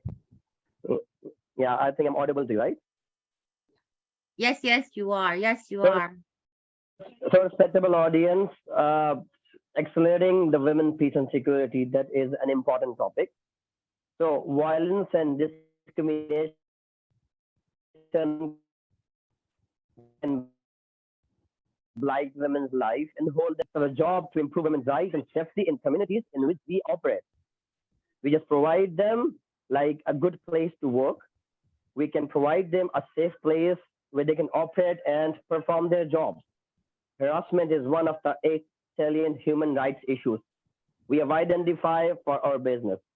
Women have right to be free from violence, harassment, and discrimination and removing the barriers of an unsafe environment. It can help women fulfill their potential as individuals and as contributors to work communities and economies. But the World Health Organization estimates that that 35% of women worldwide have experienced either physical violence or non-partner violence in their lifetime. It's hard to put a price on the emotional and physical impact of violence on women's health and well-being. Well, research suggests the cost of violence against women each year is around 1.5 US trillion, that is an estimated 2% of global GDP. The importance of protecting women's rights is recognized in the UN Sustainable Development Goal (SDG), particularly those on gender equality (SDG 5) and the decent work and economic growth (SDG 8). Like we as educators, it's our job to promote safety for women in our workplace, in our extended supply chain. As an educator, as an important part of community, it's our aim to implement policies and process the women trust with emphasis on addressing the harmful social and cultural norms and behavior that can leave women at risk. This is our moral obligation, and we know it's essential if our business is to maintain the trust and reputation we aspire to. Give them the trust and confidence they will perform their job. Well, women make up half of the million-strong workplace and perform their crucial labor, intensive task of plucking tea leaves, but they are too often subjected to violence and further denied their rights by inadequate or non-existent grievance mechanism and safe spaces. At the same time, men dominate the better paid clerical and managerial positions in the plantation, with promotional opportunities denied to women. We set up partnership to address this violence. It should be eradicated. Women should take equal place like men to promote their confidence and to promote their better lifestyle. Well, women are also active agents of peace in armed conflict, yet their role as key players and change agents of peace has been largely unrecognized. Acknowledging and integrating the different understanding, experiences, and capabilities of women into all aspects of UN peace operation is essential for success of UN peacekeeping efforts in sustaining peace. Well, here are 6 ways we can help prevent gender-based violence, and we can accelerate safety and security of ladies. Increase funding to end violence against women and girls. In 2018, less than 1% of the humanitarian funding worldwide went towards programs to prevent and respond to gender-based violence. A study found that between 2018 and 2021, funding needs for programs to prevent and respond to gender-based violence were not even met on the third. The root cause of the gender-based violence is gender inequality. The government should prioritize supporting gender equality in all their humanitarian action and work closely with local women's rights and women's-led organizations. Keep girls in school, educate them that they're going to build the foundation of an educated society. When girls in crisis countries enter school, many do not finish due to their early marriages, or the obligation or task take on the household chores. 43% girls in Nigeria, 37% like girls in DRC, and 40% of girls in Ethiopia are subjected to child marriages. We should work on that. We should educate the society. We should organize such policies that we should send girls to the school so that they can educate themselves. Well, the barriers to the girls' education must be addressed. These include gender-based violence, right? Like reproductive growth services. Keeping girls in school gives them greater safety and security, better health and education, and more control over their life choices. Well, champion women's economic empowerment. Empower the women. They're going to solve the problem. They should work side by side with the men. When women have economic opportunities, it can enhance their status in their household and communities. But the economic problems with the women is intensified by violence, crisis, and displacement. Women affected by conflict and displacement suffer trauma and restriction on their movement, as well as unequal access to the labor market and financial services. Women everywhere require safety at work and freedom from discrimination, harassment, and violence in order to safely generate an income. Women's economic empowerment in contexts affected by crisis and displacement must address these intersecting barriers to economic opportunities. Provide them the confidence, provide them trust. Similarly, when women are given cash in emergencies, increase the freedom. They have to make their own choices. The good news is that the use of the cash is increasing. The IRC provides cash to women so that they can buy the goods and services they need. We're also working we also like thank you so much, IU, the way you are providing services and foundation to empower the women. So, like I appreciate that. Include women and girls in decision making. It is an important step to provide them like security. Women are often underrepresented in leadership and planning around humanitarian crisis. This means women and girls remain like marginalized in crisis response plans and recovery efforts. The meaningful participation of women and girls at all levels and all backgrounds is vital to safeguard progress on gender equality and promote more inclusive societies. To do this,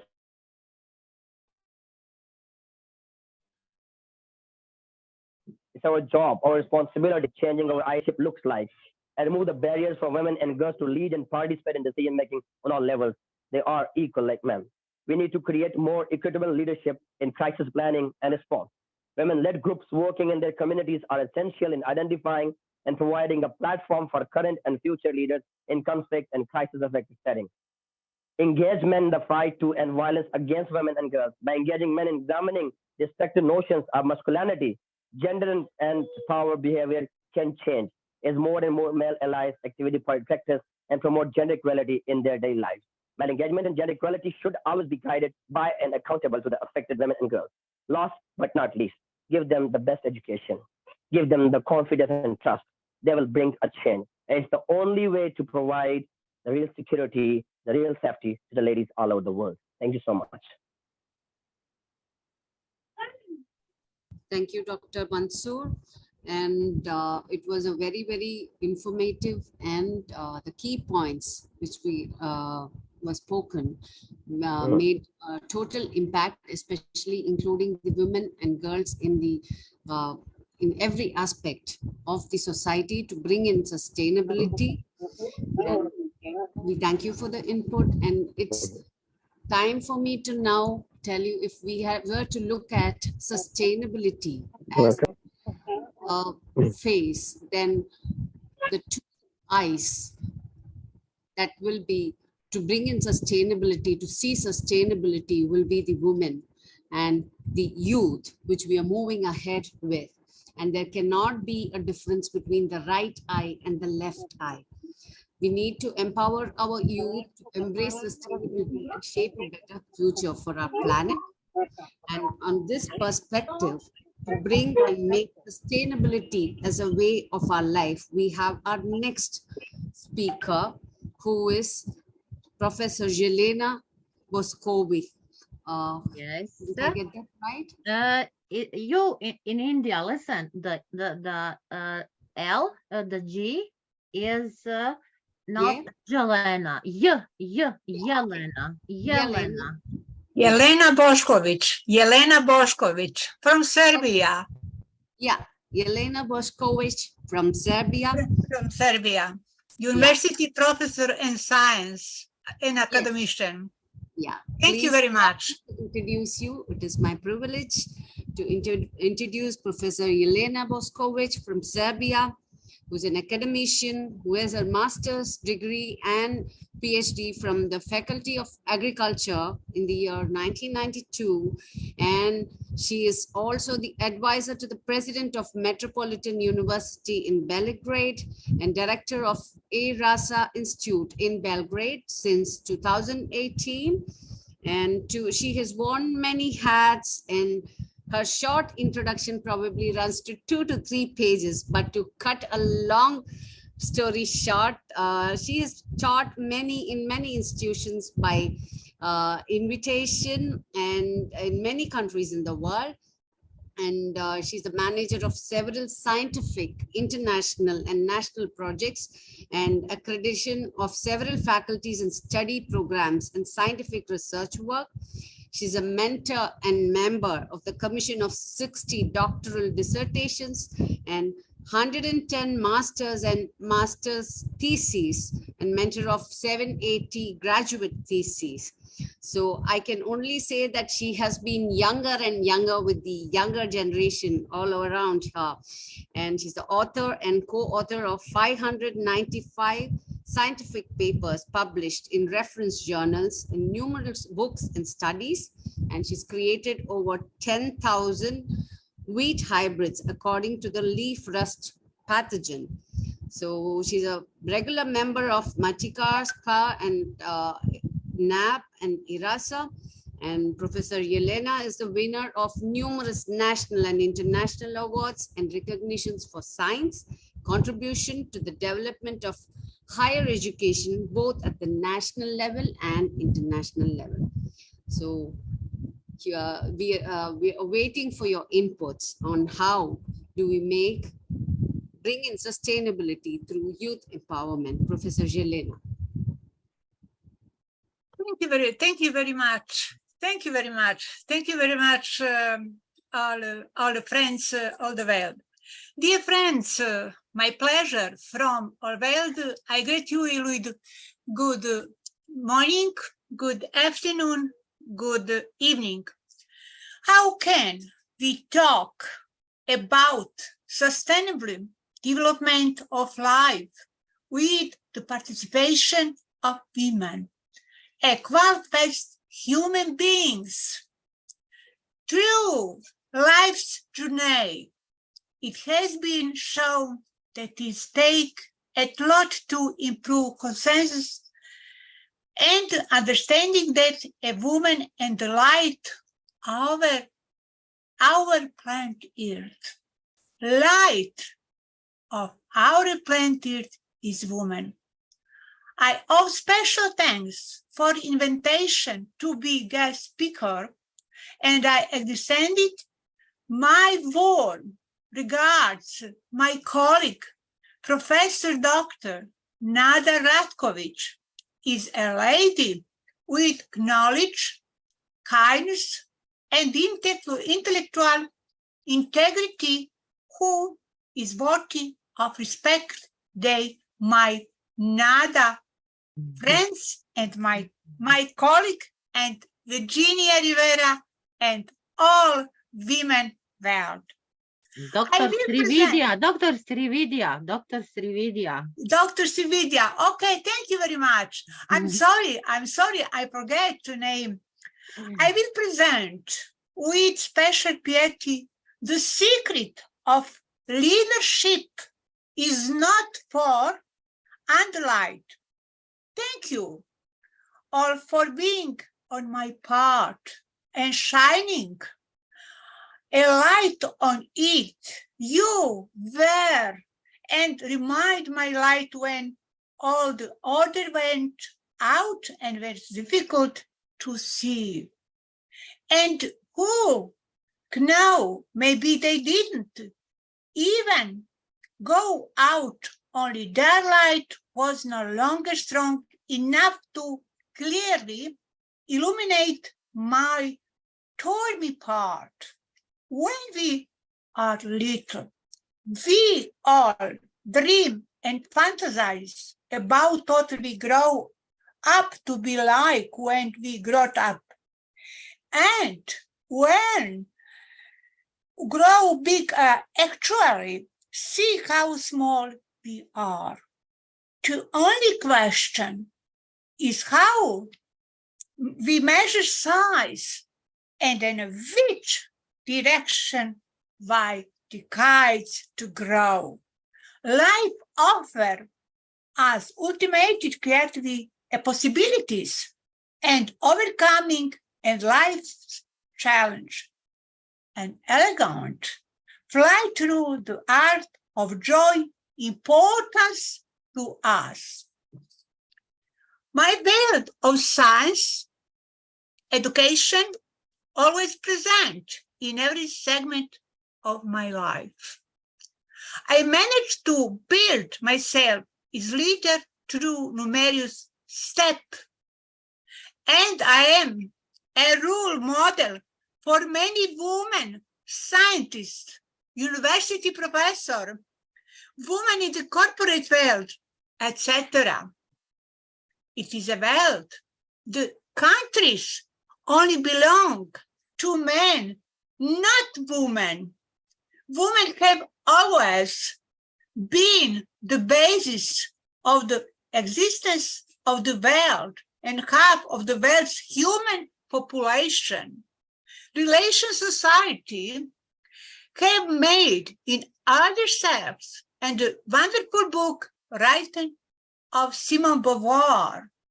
In this turbulent 21st century, we really have to fight for equality in all segments of life, for our successful and creative life in all direction, to use imagination, and then a world of endless possibility open up before us. A wise women hears on world and understanding too. Life is always saves in the truth. Let's learn how to be silent so that know how to speak. One day, everyone leave and we are left alone. We must have clear mind for everything that happens to us in life journey. The past teaches us experience not to repeat the same mistakes. The present is real and accept in the sunshine. The future is planned. Out of planner and uncertain monitoring in the real world. We decided a long time ago that life is big stage and each of us play our role, which depends on the producer of the sun. Life either is challenging, advantage, or is not, or it's nothing. We do what we can, where we are, with we have. Let's take our life into our hand. Will you happen a terrible thing for which we will have not to blame? It's not the years in our life that count, but the life our years. We cannot waste creativity. The more we use it, the more we have. The two most important days in our life are day we were born and they realize what we born for. Whether we think we can or we think we can't, in both cases we are right. No one can make us feel inferior with our consent. There is only way to avoid criticism, to say nothing, do nothing, and be nothing. It's never too late to be who he called be. Border and the fences, what posed to them? The answer is the women herself. And who moved them? Only a real leader and a woman. How women leaders are difficult to accept the men's.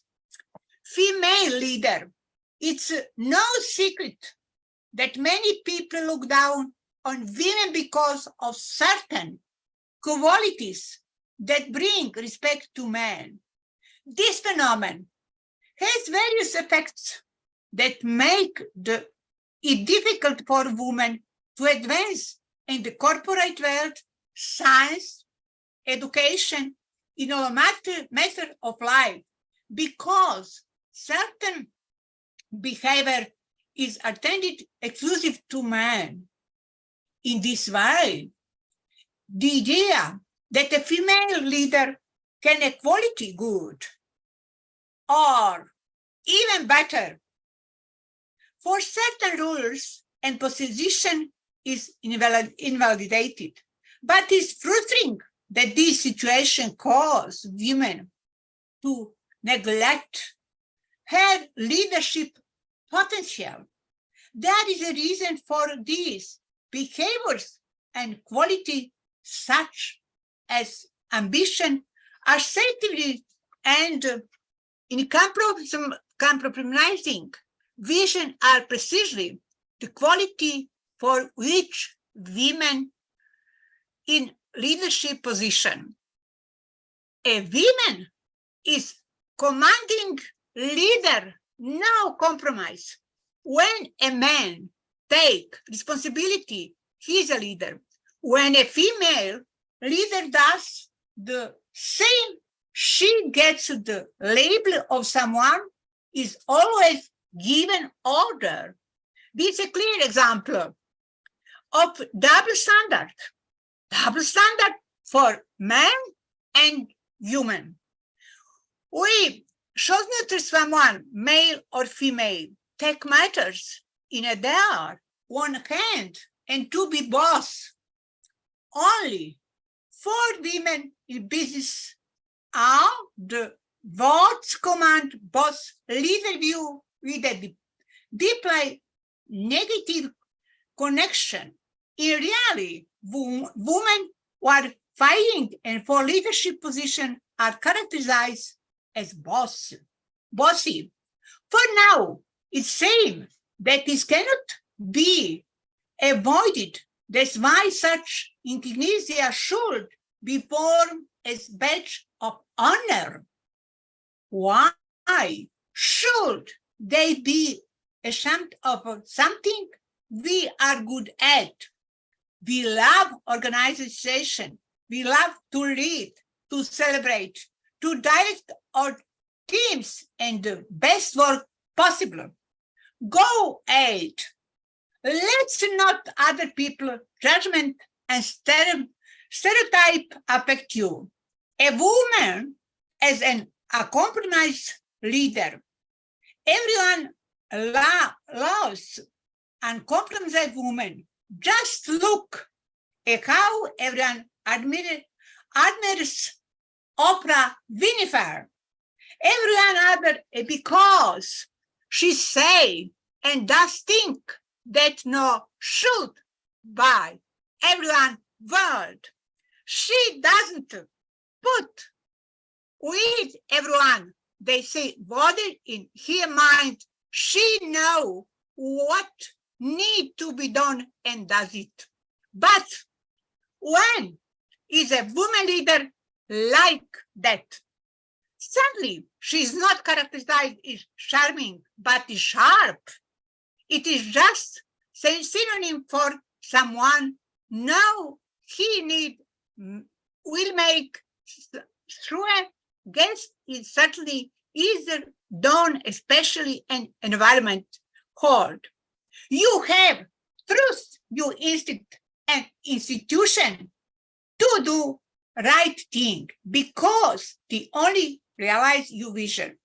Woman as an assertive leader, another negative trait that stick to women a leadership position is that someone is different person is actually means that you don't agree to everything, that you understanding the circumstance of certain situation, it give up easily.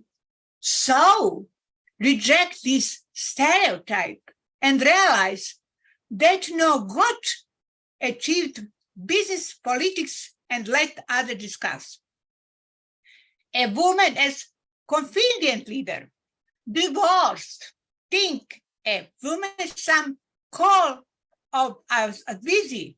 When someone call someone that always do with hesitation, it is actually pride that someone is very cocky. Then they have so much confidence in self and their skill. But he's especially from leader. Hi, Dr. Yelena will talk till tomorrow also today. Oh, that's okay. That's okay, my dear Nada. Come to the conclusion, please. We accept the time of new knowledge. Thank you very much.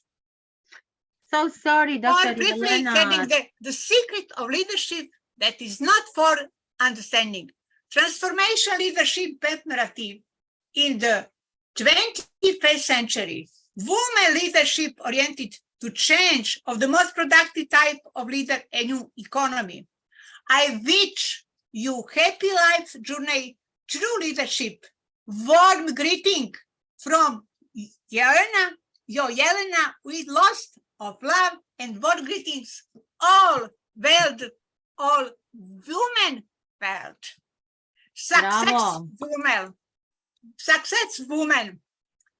Thank you very much. Thank you very much, my Dr. lady. Elena, the best science on the places in Europe here, and the most beautiful lady. Thank you. Thank you very much. Thank you very much. Thank you very much.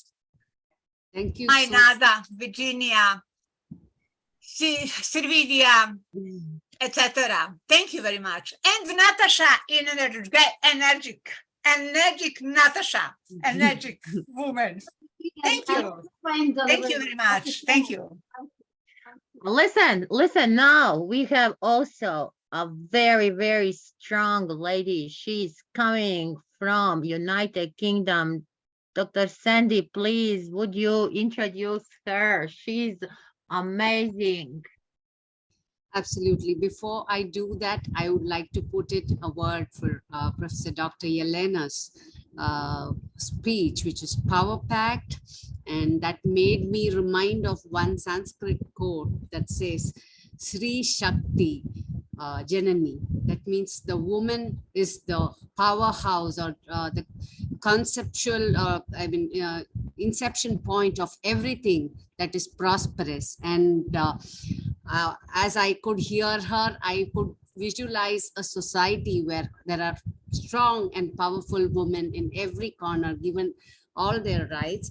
And we move on to introduce our next speaker, Professor Dr. Koroma, Augusta Elizabeth Koroma. She has been a school governor for Holcombe Grammar School since 2016 to 23, and she has been an international education advisor for the Global Educators Global Educators Forum India, and she has received an award for Best Global Principal Award. And apart from that, she has been awarded by our very own International Internship University India as a member of Gold Trainer Academy. And she has a lot of awards in her kitty, and she is a prolific local and international conference speaker, and she has spoken into many important and renowned places like the Parliament UK, BBC Ability and BBC Embrace UK, and World Orphan Drug Congress USA.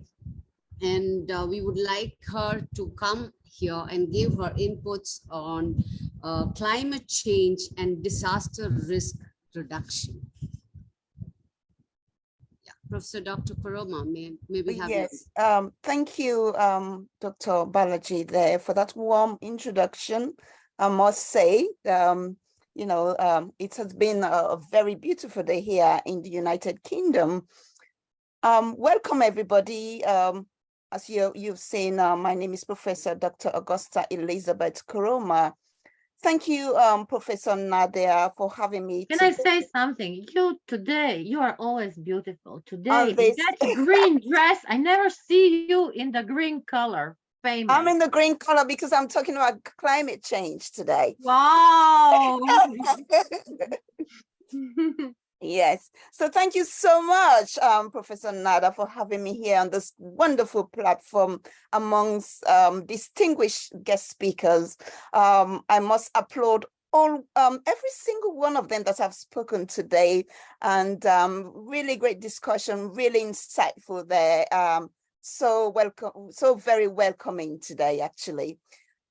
Today, I'm talking about climate change and disaster risk reduction. As you can see, I'm wearing green today, so it just brightens my mood in talking about climate change, really. Coming from a public health science, really, public health is the science and protecting, improving the health of people and their communities. So climate change is part of it, really. So today I'll start with the climate change.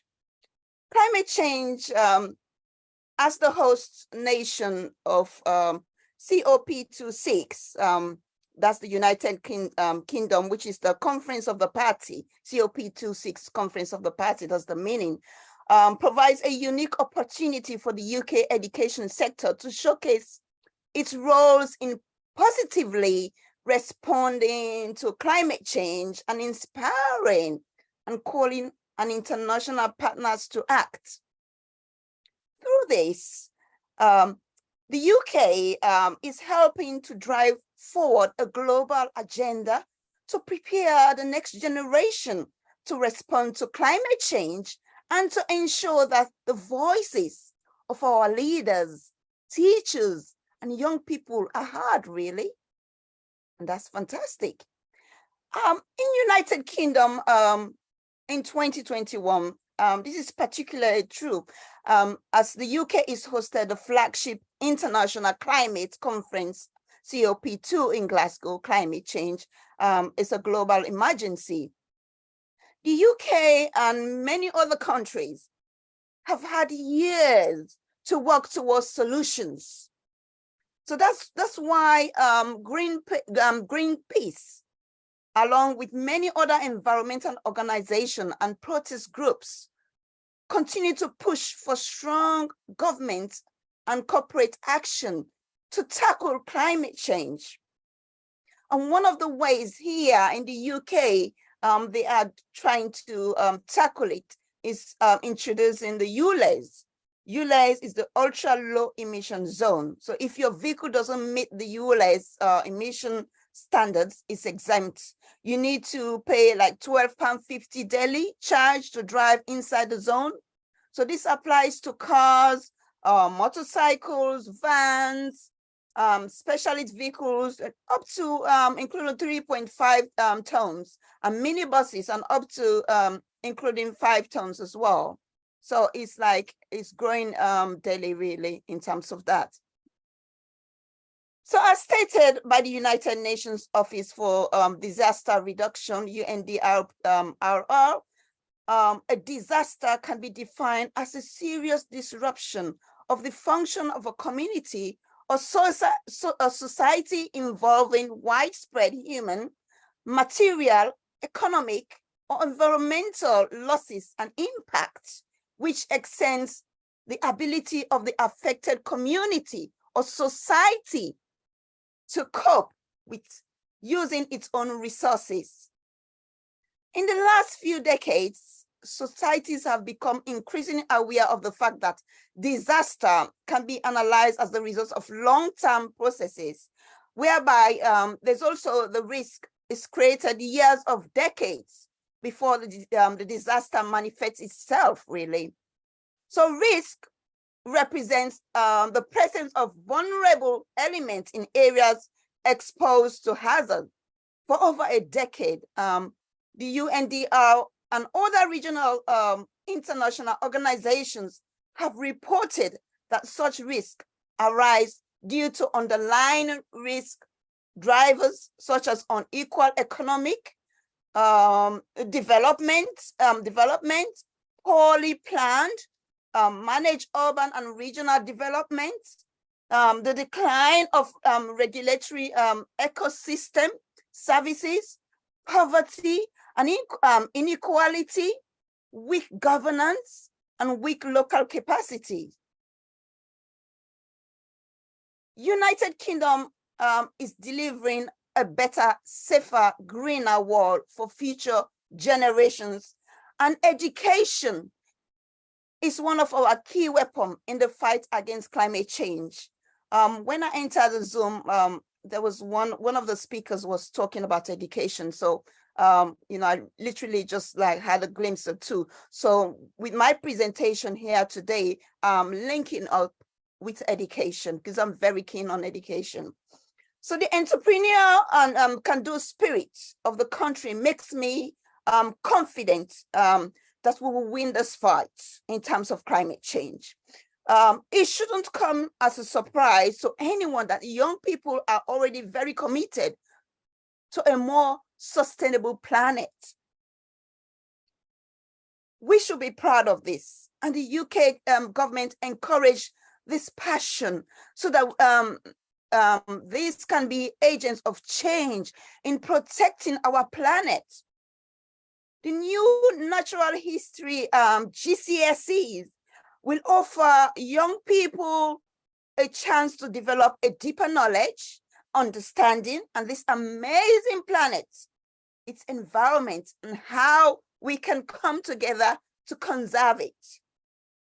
The measures are expected to build on the government's pledge for every new school and delivered under the department school rebuilding programs to be cleaner, greener, and net zero in operations. There is a Sendai framework goal and expected outcome, which is to prevent, to reduce disaster risk through the implementation of integrated and inclusive economic, structural, legal, social, health, cultural, educational, environmental, technological, political, and institutional measures that prevent and reduce hazards, exposures, and vulnerability to disaster. It increases preparedness for response and recovery and does strengthen resilience.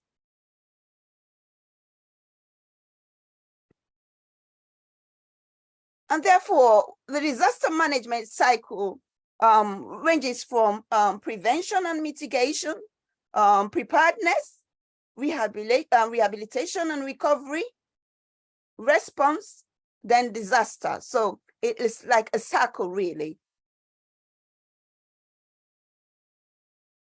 So how education plays a key role in the COP2 and the fight against climate change, really? How does that happen? Quality education, multidisciplinary education rich in values and the relationship of natural sciences. Education in natural science gives a guidance, it generates awareness, sensitivity, and a concern for nature and the environment. It is valuable as the search for truth may teach the virtues of honesty, humility, and responsibility. Quality education, multidisciplinary education rich in values and the relationship of natural science. In the United Kingdom, 60 million children, young people, and adults in education. So through education, we have the privilege to be able to engage directly with the children and young people who are passionate about the natural world and wants to do their best, really, to protect it, and it can influence the wider communities, really.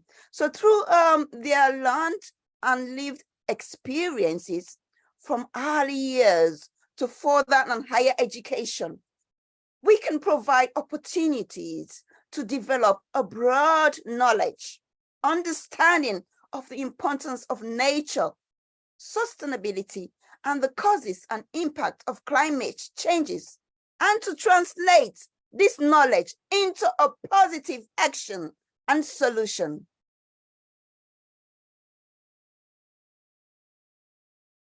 So the Department of Education prescribes the contents of science education for GCSEs and A-levels, which is implemented by the qualification boards who are then regulated by Ofqual. The Department of Education also regulates science education for students aged 16 and under. The department policies of science education and indeed all subjects are implemented by local governments, authorities on all state schools, also called publicly funded schools in England.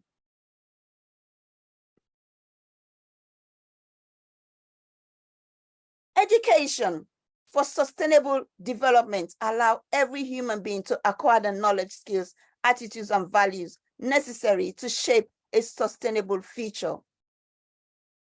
It also requires participatory teaching, learning methods that motivate, empower learners to change their behavior and take action for sustainable development. So behavioral intervention here, it's also very important. Education for sustainable development consequently promotes competencies like critical thinking, imagining future scenarios, and making decisions in a collaborative way. Taking the outdoors as a classroom is based lifelong learning to understand nature and to sustain life for all future generations is a valuable dominant learning objective in curriculum across the spectrum of teaching in the United Kingdom. So what's the importance of environmental education in this sense, really? Firstly, it promotes healthy lifestyle. All of us want a healthy lifestyle, but some of us are not doing the healthy lifestyle skills. The second, it entails respect for nature. Do you respect your environment where you live? Are you littering things on the floor, in your green space? Or are you protecting your greener space? Teaches children about environmental challenges. Trains on significance of being kind to nature, kindness. Just as if you're kind to yourself, be kind to nature as well. It teaches them to be responsible.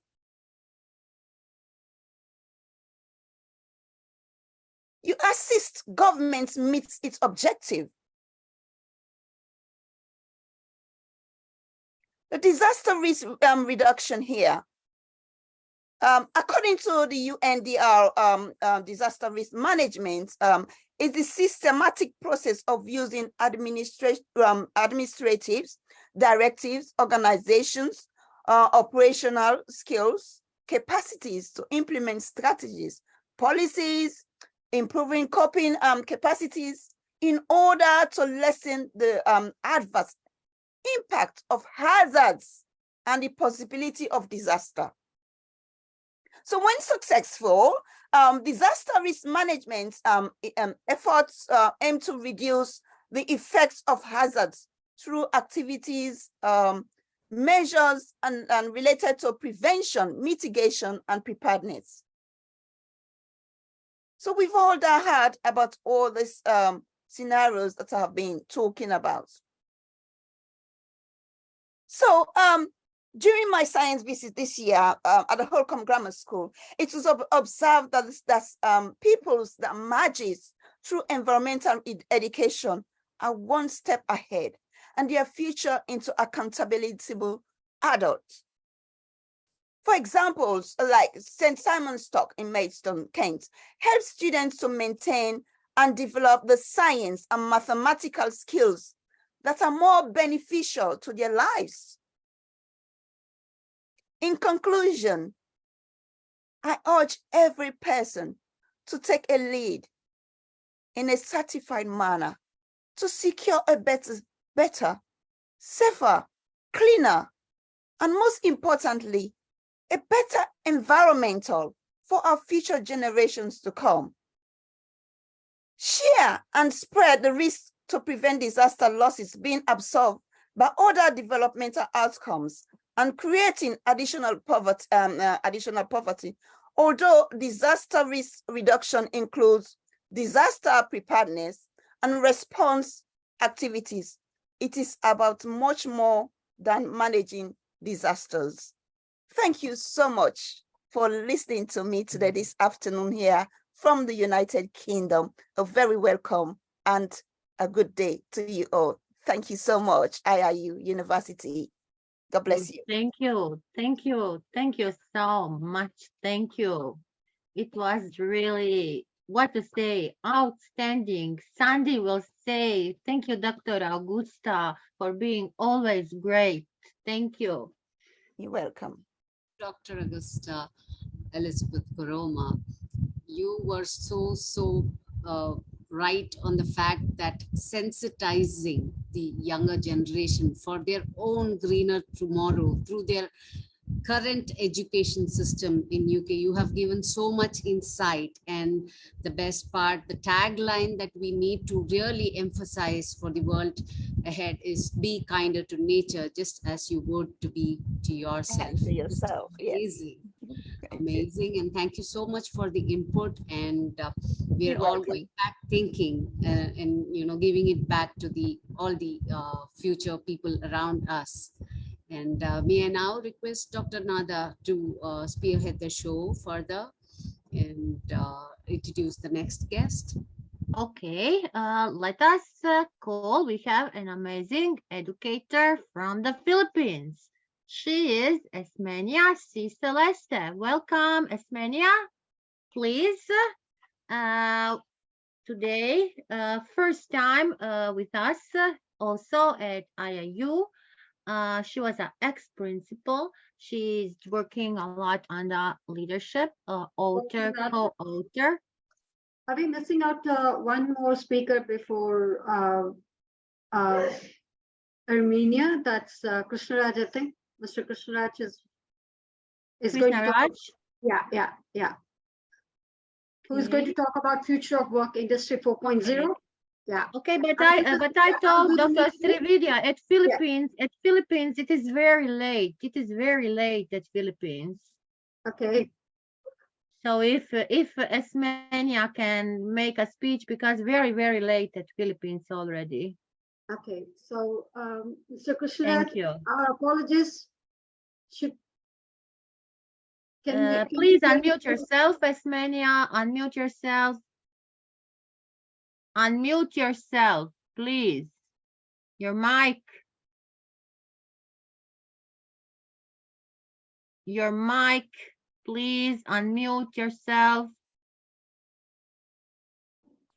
Okay, great. Great. Yeah, okay. So, yeah, anyway, this is just a 10-minute talk. So, thank you. Good evening from the Philippines. So, I'm greeting you. Good evening from the Philippines. So, I'm so happy, of course, to be with you today. And thank you to NADA, of course, for the trust in giving me the opportunity to be a part of promoting world peace through my topic, ushering in an era of no war, and that is peace. So yes, we can all be ushers of peace, and let us work collaboratively. So with that, to start with, let us reflect on the first line of my favorite song as I sing it.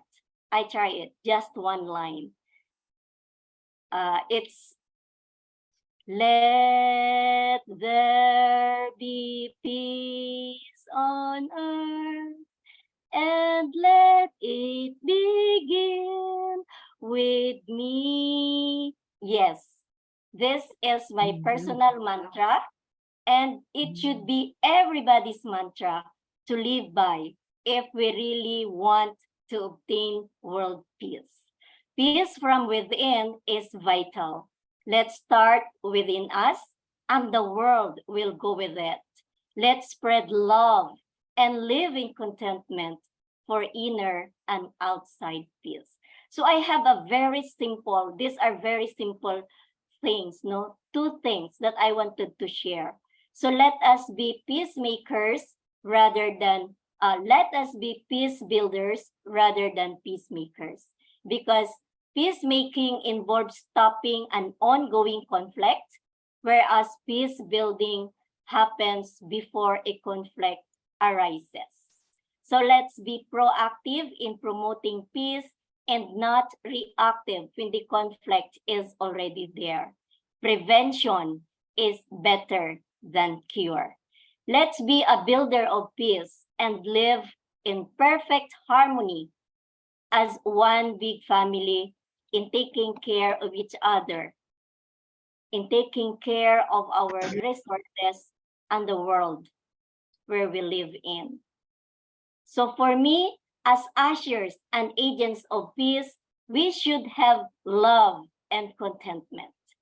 Both are basic. These are very basic, but are very important ladder to achieve world peace. So these are basic and fundamental factors to promote and maintain world peace. We need to deepen our understanding on these two things with the acronym LOVE.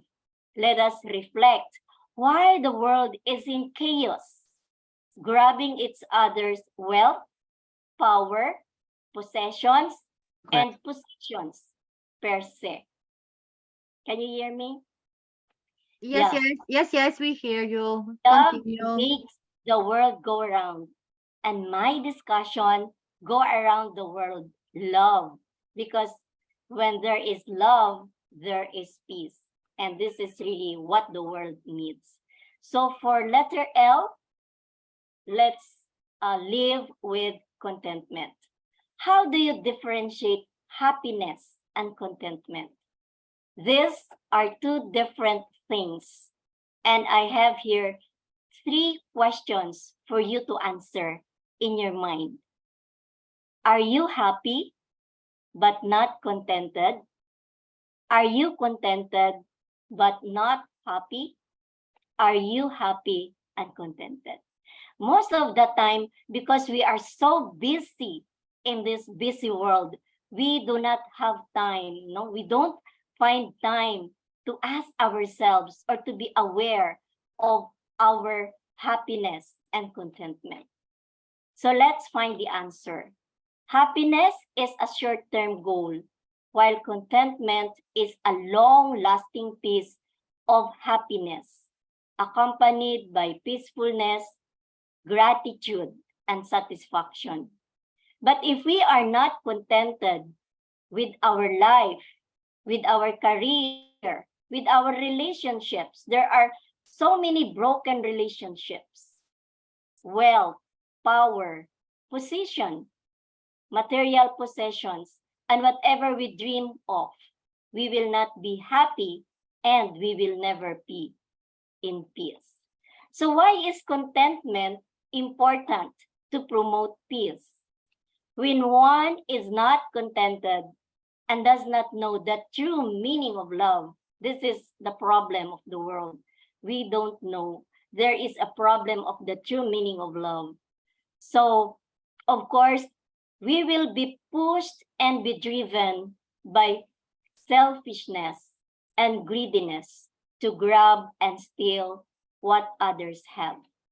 And there will be war between and among individuals in the family, in the workplace, in the community, that may lead and grow into a wider scope war between nations, among nations, which is happening nowadays. And this is where everybody should act on it. And thank you for this project in working towards world peace. And I'm really happy to be a part of it with these very simple insights, very simple and very basic, but these basic things, as I've said, are the most important things for us to reach world peace. So contentment is a state of being happy and satisfied in whatever with an individual to be while we work for our better future. With that, I was able to form my own philosophy as a sign of my contentment.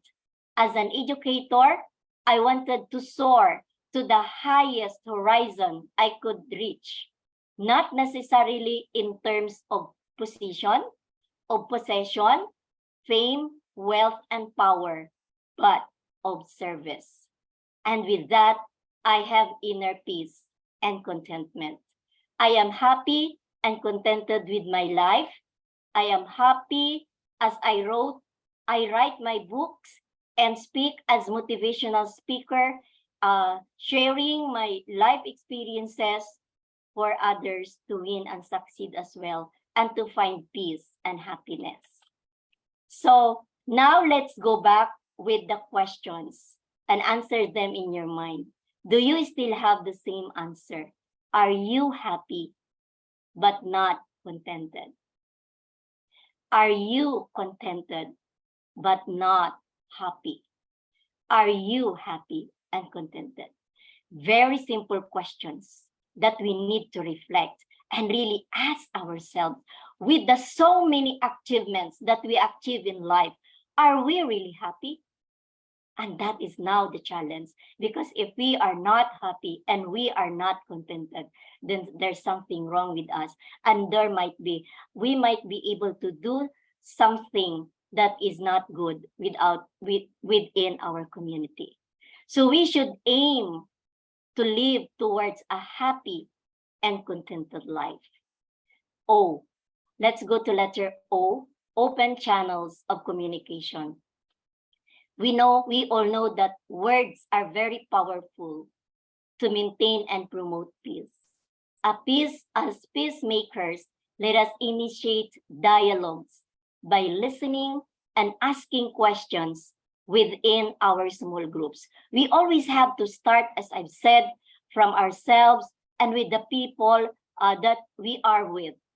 Then this will help us gain greater understanding of what is hindering progress and will help us better address the central issue. In a dialogue, let us seek to understand the sides of the issue, all sides of the issue. We have to listen with understanding and empathy, with love and respect on others' opinion and culture, such as respect of one's beliefs, human rights, and equality, interfaith as well. But when conflict arises as inevitable, let's help solve a problem and not to be the problem. Let's help solve the problem and not to push for a bigger problem. Let us be proactive and be a peacemaker to world peace by starting from within and in our own community where we live in. Now, let's go to letter V, value one's worth. This is where respect for one's uniqueness and individuality comes in. Others will see your value as you see it by yourself. So we have to value ourselves.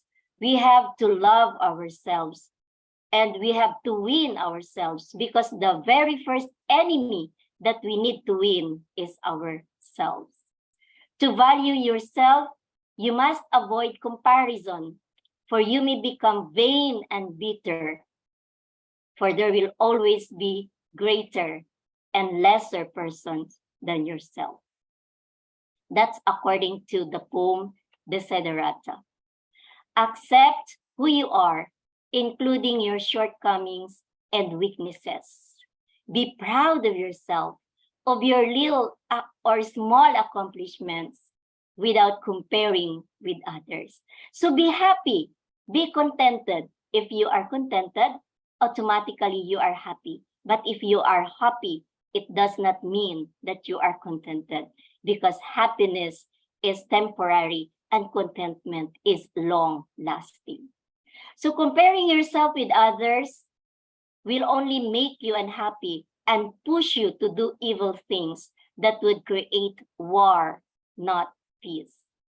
Valuing one's worth can contribute to better work, better health, and overall mental and emotional well-being, and better relationships with ourselves, with others, and with the whole world. Valuing and loving oneself will lead to loving others and the world as well. And the last, but not the least, we have E, empower one another. To empower someone means to give them the means to achieve something, to become stronger and more successful. Let's help one another to grow and to succeed. The world should help one another for a better world to live in. Empowerment means people having power and control over their own lives, but with boundaries and expectations to observe. We should give the kind of support what people need and what is right for them. Let us give them equal rights to live a decent and happy and contented life. You know, I also love the poem, The Miller of the Day, The Miller of the Day. If you are familiar with that the king was jealous with the miller who just lived a very simple life, but he sings every day with happiness and contentment. And according to him, when the king asked him what makes him happy, he answered, I envy nobody, no not I, and nobody envies me. So envy is one thing that creates war and not peace. So in summary, let's spread love and let's live in contentment and create a peaceful community to live with. That's all. It's a very simple insight, but I hope that it really reach the bottom of our heart and to put it into action. Because in learning, it should be passed through the mind and enter into our hearts, so that things that we learn and appreciated by the heart should be put into action. Thank you very much, and thank you for this opportunity. Thank you. Thank you. Thank you. And thank you. That is why you are in Master Your Life. You are mastering today our life. Thank you, dear Celestina. Thank you. Okay, welcome. Dr. Sandy. Yes.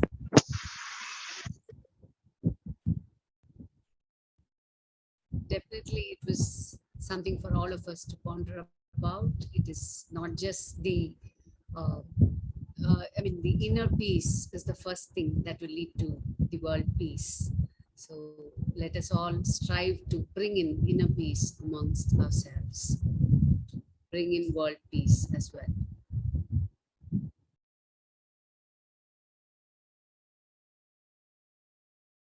Well, I'd like to add on here. That reminded me about Miss Ermina's speech, reminded me about Jackie's song, to believe in a day when hunger and war will pass away, to have the hope amidst despair, that every sparrow is counted, that you hear each cry and listen to each prayer. Thank you, Miss Ermina. That was a brilliant piece of sharing on this platform of G20. Thank you so much. And with much apologies, we would like to invite Mr. Krishnaraj. Mr. Krishnaraj, hope you're here with us.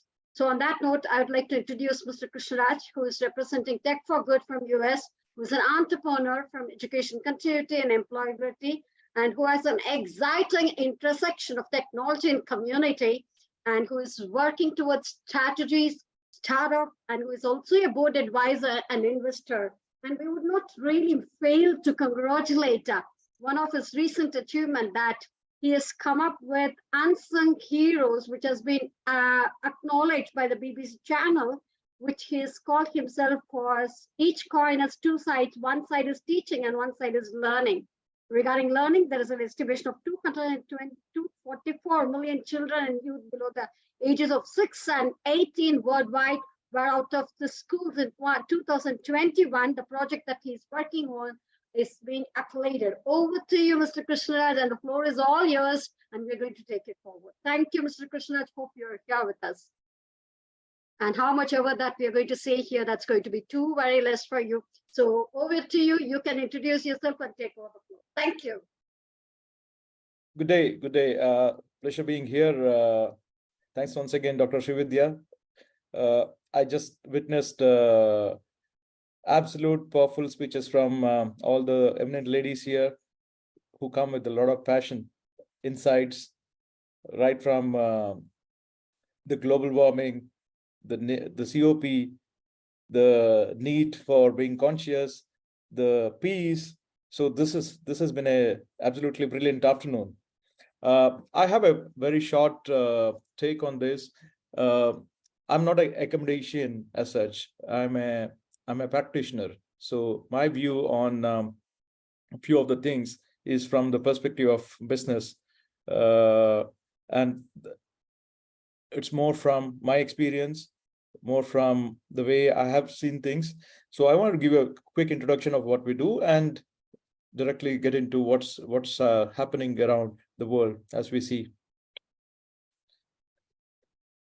And I would take about 7 minutes for this, if it is fine.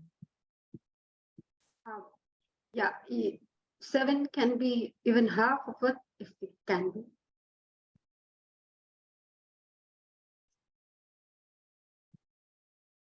Okay.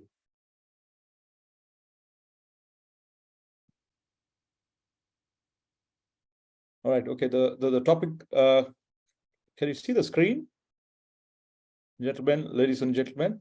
So actually, No, we don't see it. we don't see that. So is No. it possible to share? You can share. You have an option to share, Sir Krishna, but we don't see it. Something came up actually, Mr. Krishna.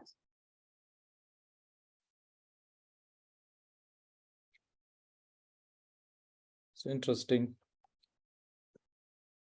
It's quite interesting. Give me a moment, please. We are able to see something there. Dr. Srividya, I will need to go very soon because I have the training, mentors training, and I'm now, so I will give you the option. Okay. Okay, I will now just few minutes and I need to leave. Yes, Mr. Krishna, please go ahead. Yep. Can you see my screen? Yes, yes, it is Yeah, visible. all right. Yes. Now, please go Well, ahead. all right. Okay. I have an organization called B2I2. The whole idea of setting up this organization is to use technologies for human good. We have two sides. One side of the education is early learning, and the second side of education is lifelong learning. We support 7 SDGs in a matter of our work. So this is how we are configured. New Learn is for early education. We operate in the global south, whereas Taleme Academy is a skill development platform for people who are graduating or people who are trying to upskill and stay relevant in their jobs.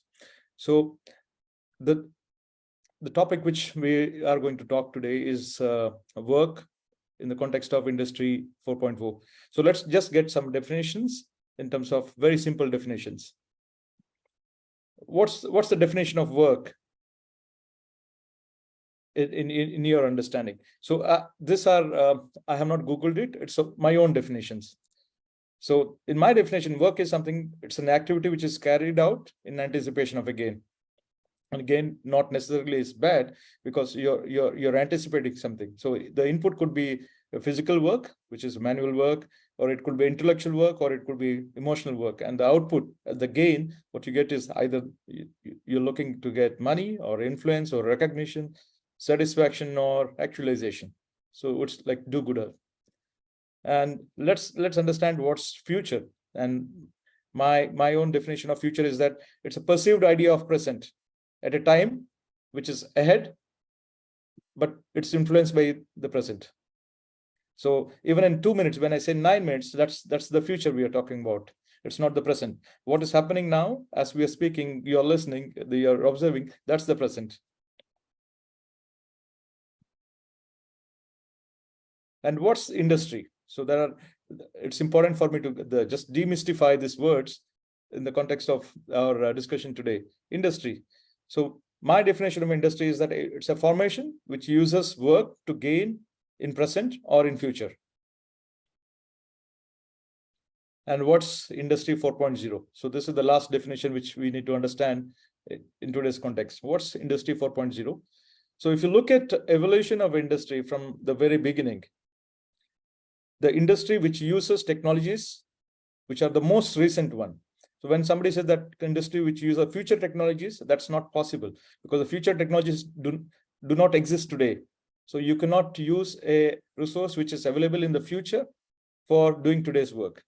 So whoever says that I'm using future technology, they're possibly meaning that they're using technology which are most recent ones, but it's not exactly future. So if you look at the industry, how the evolution has happened in the last couple of centuries, is that it started with mechanization, which we call as industry 1.0, the steam engines. Then you have the mass production, which is the Henry Ford the types, where you had usage of electricity to do mass production. Then you had the industry 3.0. This is what we are possibly having in most part of the world now, where electronics and IT systems and automations. And the industry 4.0 is happening even now, is that where you are connecting machines with intelligence, cyber physical things. So it's not that the evolution has happened in such a manner that everything today is 4.0. No, it is possible to coexist with the earlier generation technologies also. And you will see that in a moment. So as you see, the industry 4.0 is more about intelligence, more about connectivity, more about data than the machines themselves. So let's just take a simple example. Let's take the example which is communication, simple communication. How are the communication which were happening in the earlier days? You know this? The smoke signal. The smoke signal. This is how people were trying to communicate with one another when they're in a distance. It could be distress call. This could be sending a message. Then comes the pigeon, the carrier pigeon. I think it became more famous during the times of war or even in the World War. Then comes a little bit of technology, which is fax machines. Then comes the internet, where people were trying to send emails and receive emails using mobile phones. Now, at the fifth level, you have interconnected devices, which is IoT, big data. So what's happening, if you really see in the core of it, in the most fundamental level, the fundamentals have not changed. The basic need to communicate has remained. It's only the means of communicating has changed, and it gives us more and more opportunities. So how does it affect, and connecting that to what's the future of work? Dr. Shubhedi asked me to speak about future of work in a bit, and I'm trying to make a connection between how does it get connected. One, there is more and more demand which will happen for operators with most recent skills, and there will be diminishing demand for people who are using a skill which is a bit obsolete. Think of someone who is wanting to go and do a typewriting course today. It could be interesting for them from academic interest, but from a job perspective, it may not be that very exciting. So if you look at the potential for automations, we briefly talked about automation. So this is the amount of percentage that the jobs are on the top to bottom. And on the right, left to right, you will see the impact of automation. So jobs like office and administrative support can get impacted as much as 50%, which means that 50% of the jobs can get automated. And as it comes down and down, construction and extraction, the impact of technology could be 6%, which means that it can help them in terms of improving efficiency, but in terms of job stability, that gets little less effect from technology by itself. So this is a very recent survey from World Economic Forum. 2 months ago, they published the report that what's happening on jobs. I think all of us have heard of AI. We have heard of ChatGPT. We have heard of a lot of things which is around that. ChatGPT uses AI, but ChatGPT does not mean AI. AI means much more than that. So if you look at the ones which is in purple color, these are the areas where it will have a negative impact, and the ones which are in blue color has a positive impact. So if you look at the adoption of jobs, you can see that almost as much as 58% impact on big data analytics. So the people who are in that field, they can see a huge upsurge. But whereas you have people who are working in the areas of, let's say, text, image, and voice processing, they might get very negatively impacted. And the diamond shape here actually shows the net effect of technology on these respective areas. So why do we have to relook at the education? One is that there is a change, jobs to be done, the industry expectations are different. Second one is that the expectation of individuals by themselves have changed, because it's no more about survival, but it's more about standard of living and quality of living. And third, the demand supply gap. The companies at all levels, they try to serve their customers, and the customers' expectation change, the companies want to change and adopt. And the companies would require completely different types of skill sets in terms of efficiency, in terms of speed, in terms of accuracy, in terms of cost efficiency. So this actually changes the way the demand from the companies get generated. So let's look at, from the company context, what is that they're going to focus on the next 5 years? And this actually determines how the jobs get impacted. So this is a survey of a few thousand organizations, which is done by AWF again, that what is that they are going to focus on the next 5 years. So organizations which were surveyed, they said it's almost like 80% plus, 86% of the organization said that they would deploy technologies which are into digital platforms and applications. And almost 50% of the companies said that they will, that's on the other extreme, that they would invest in robots and humanoids, and everything in between was coming into this. So you can see a lot of investments which are going to happen in technologies, right from digital platforms, big data analytics, IoTs, climate change and mitigation technologies. So all these areas are likely to have quite a significant demand in the coming years, because this is not a theoretical assumption. These are the actual facts which are stated by the companies in terms of where they would invest. This is a fairly exhaustive list again from the World Economic Forum and the Future of Job Survey. So what you see in blue is actually shows the expected growth in the jobs in each of these segments. I'm happy to share if somebody wants it. So AI and machine learning specialist is likely to have a very huge demand for their jobs. Whereas on the other extreme, which is on the bottom right side, is that jobs like bank tellers and related clerks. So it's not exactly, it's not that what they were doing is not correct. It's just that there's a more efficient way of doing the same job using technology. And the largest job growth, if you look at it, it's not coming just from technology. It's actually coming from the basic human need. The basic human need is to eat and sleep. The agriculture and equipment operators. That's one of the areas where people are expecting very huge job growth. The heavy truck and bus drivers. So it's not just about technologies by itself, because technology is used for doing something, right? So the basic human needs in terms of hunger and the sleep and the clothing and the healthcare and the education will remain, but only the way of communicating that, the way of addressing that, way of delivering that will change. So how will the future of work look like? And it's my own framework is that anything which is efficient, it's going to be efficiency and value focused. So anything which is repetitive, where you are able to put a mathematical model, that is likely to get automated and disintermediated. Anything which has emotional value with the originality, like painting. I mean, you would not like to pay the same amount of money for a photocopy of the art from Michelangelo, right? You would pay possibly 300 euros for going and listening to a concert, but you will not pay 300 euros for buying a CD or downloading MP3 from the same author or the artist. So skills like singing, yoga, painting, traveling, authentic experiences, food, this will continue to have this growth.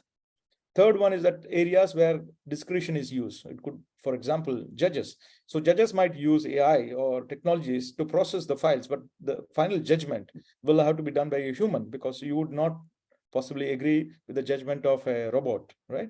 It could be consulting, it could be marriage counseling, it could be the consultations. So these are the areas they would use technology, but technology may not replace the entire industry. So what we do as a initiative is that we build platform which will help our users to become relevant in the current sense. This is the link to what we do, Talimi Academy. The whole idea of Talimi Academy is to build skills for people so that they can stay relevant. These are my contacts. Happy to be connected. Happy to answer any questions. Thank you. Thank you. Thank you so much.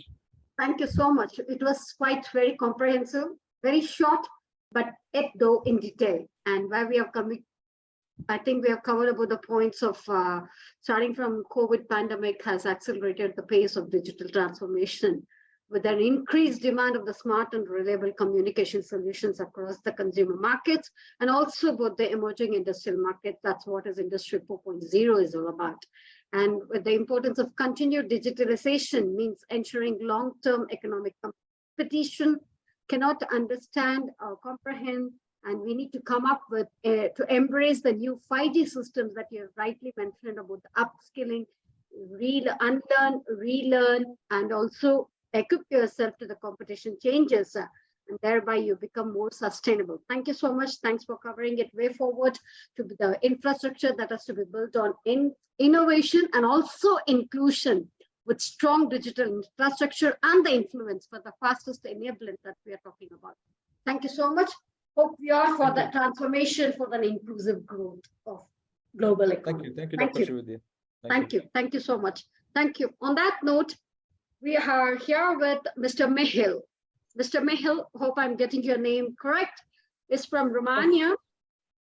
Welcome to you, sir. He's a graduate of computer science engineering from University of Polyhethia, and last year he finished teaching module and have a right to be the teacher in school. So there we have a teacher here, and he likes science and traveling. Well, everybody likes the brother. And it's very important to, he feels that it's very correspondence between what I study and what I communicate to work.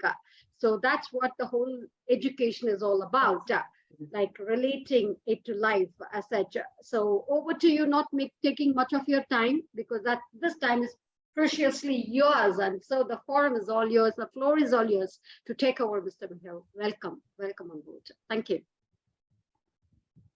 Thank you very much. I am audible. Okay. Yes, you're audible. Perfect. Okay, so my topic it's about innovation and 21st century skills. In my opinion, it's very important to know the advantages of this type of the technology. So when we talk about this, also we are talking about globalization and about the community, how to work to develop together. And for all this, I think it's very crucial to have a personal and professional success. Firstly, about the significance of innovation and 21st century skills in this era, it's about how to be in a constant evolution, because as you see, we met a lot of bad things like pandemic, like war, like unpredictable bad things. And for this, it's very important to think how to adapt, how to be always with one step forward than the others. And I think some skills like how to have the curiosity about what's happened if I do this, it's a good point, first of all.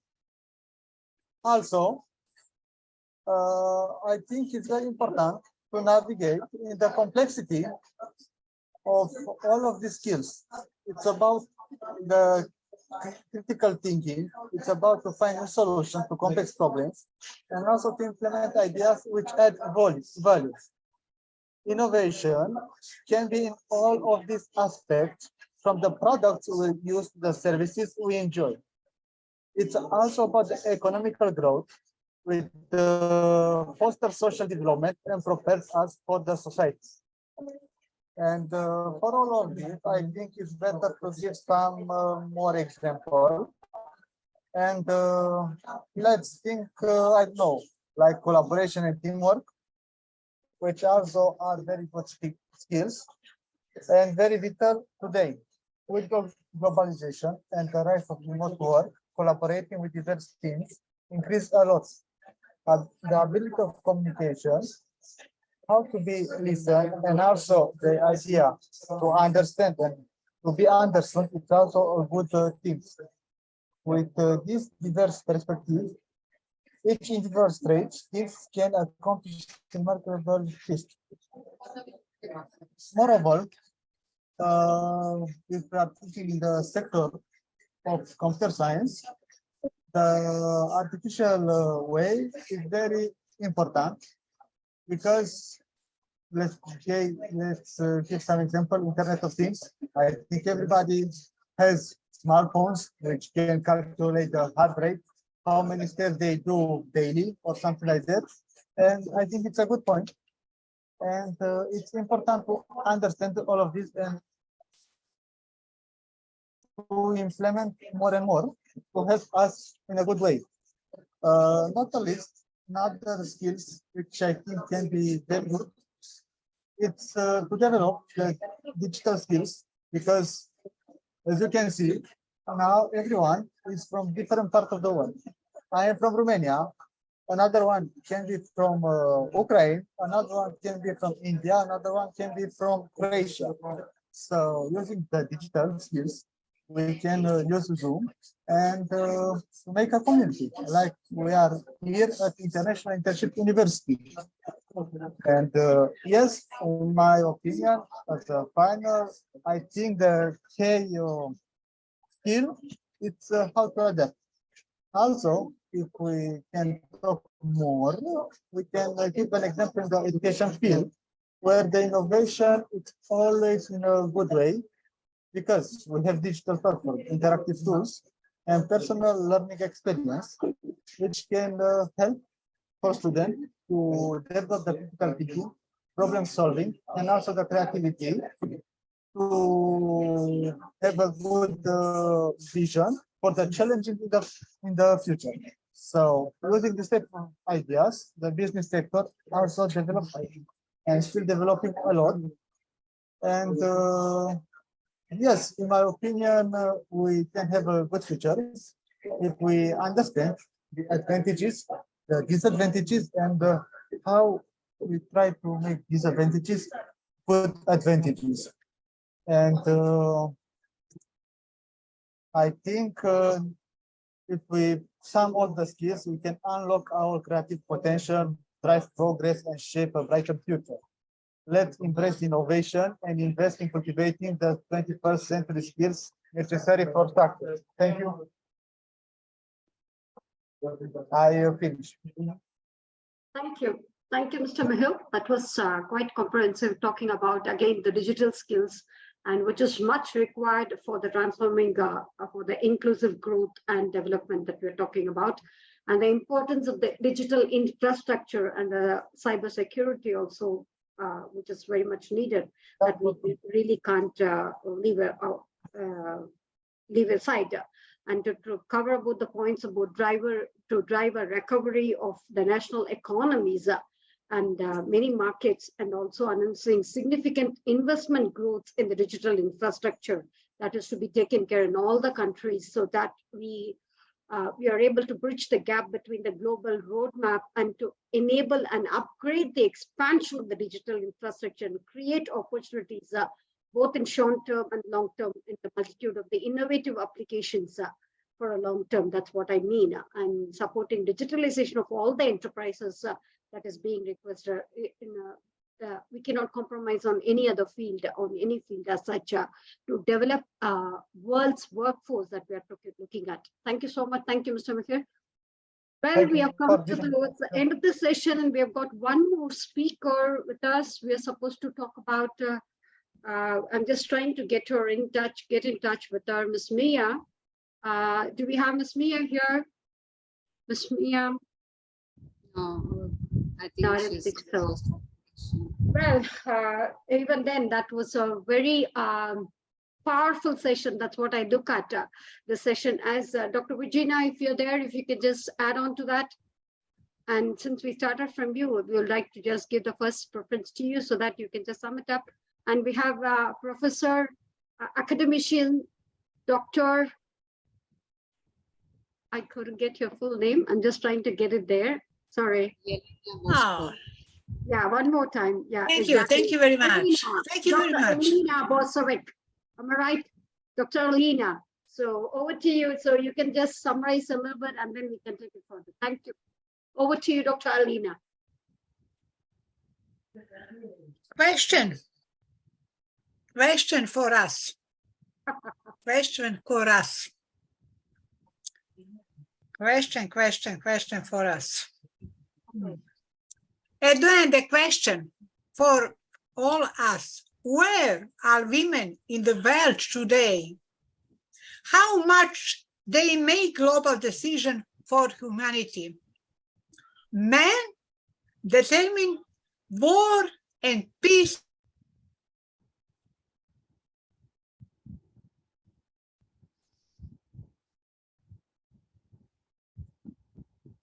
Doctor? Okay, thank you so much. Doctor, you're muted. Doctor, you're muted.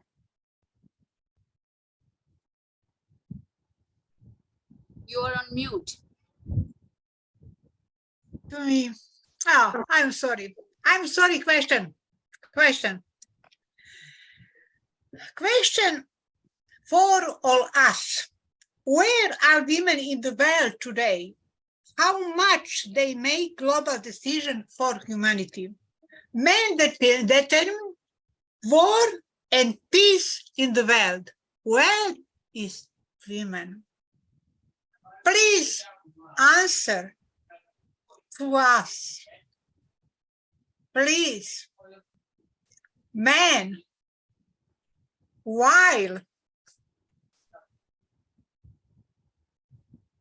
women is better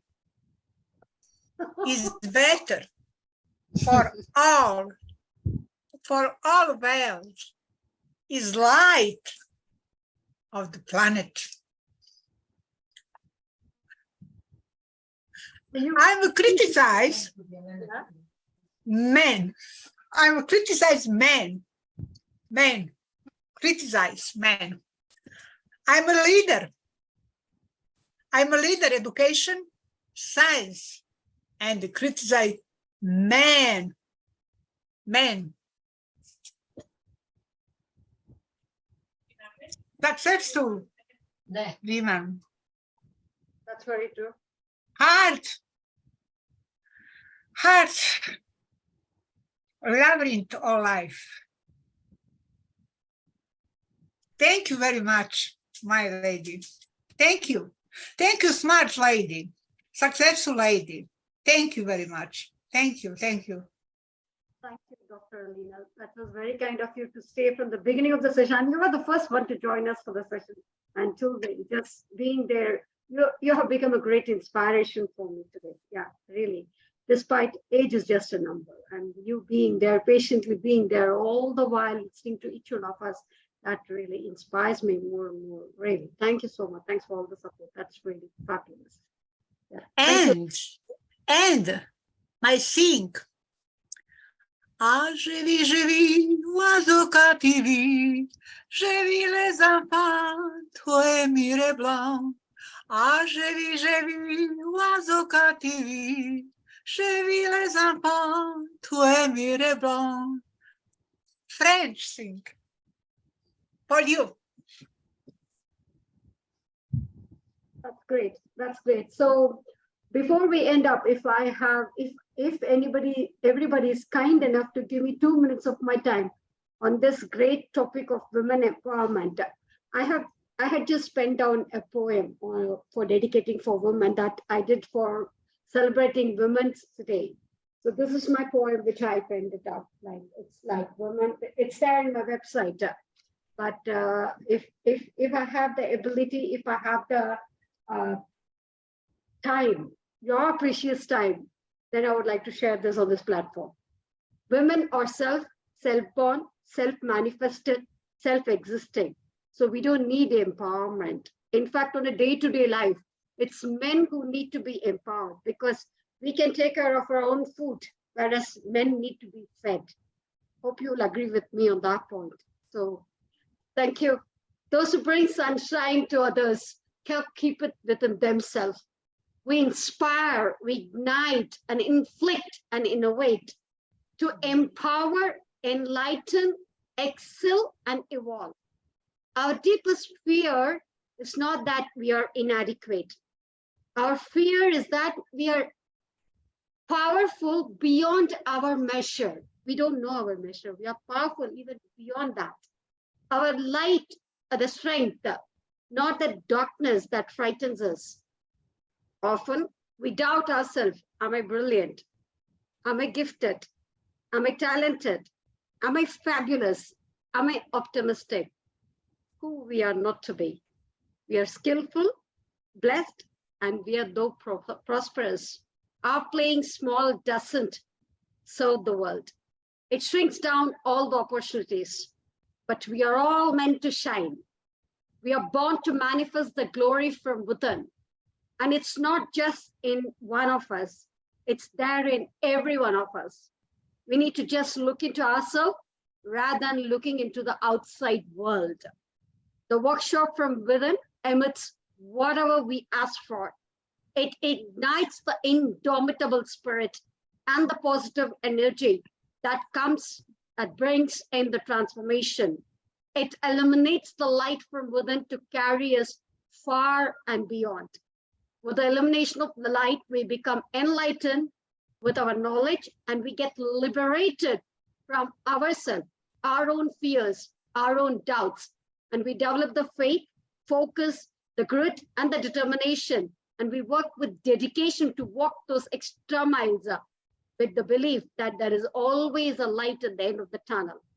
But the journey is not always smooth. Sometimes it is smooth, and sometimes the road to success is not straight. There's always a curve called failure. There's always a loop called confusion. But if you spare, called the determination, with the engine of perseverance, with the protected insurance called faith, driven by the driver called Almighty, we will all make it to the destiny, a place called success. That's the quintessence of a woman's life, achieved and derived by each one of us.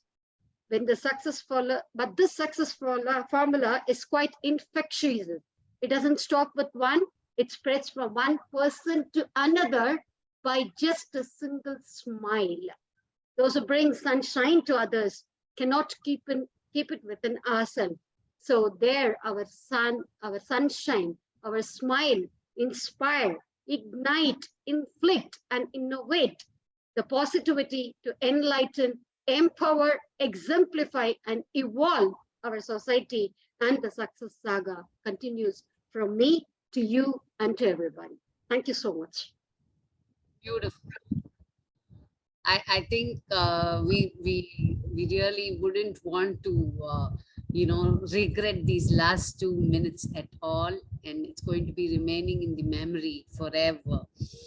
And as you truly said, it's something like women don't need to be empowered. But having said that, we have a topic called as women empowerment. We don't need a man to empower us. Women can lead our own empowerment from us and within us. Good. That's why the topic says that from women empowerment to women-led empowerment, we will lead ourselves. Yeah, we are all born to fix each other's crowns. Sure. Thank you. Thank you so much. I don't want to miss this session, but still we need to. Until we meet again, definitely. So wonderful catching with you all. Lovely. Thank you so much. On that note, we would like to dedicate our sincere thanks to IIU for giving us this platform and such a brilliant, what do I say, diaspora of speakers who, yes, each one was really competent, and each one of the word, every single word shared on this platform was so valuable, had so much value, added so much value to the society and to the country and to themselves as well, as we celebrate every single moment of your life. So as they evolve as self, community, and the terrain. Thank you. On that note, will take leave until we meet again for next Sunday. Thank you. Thank you so much. Thank you.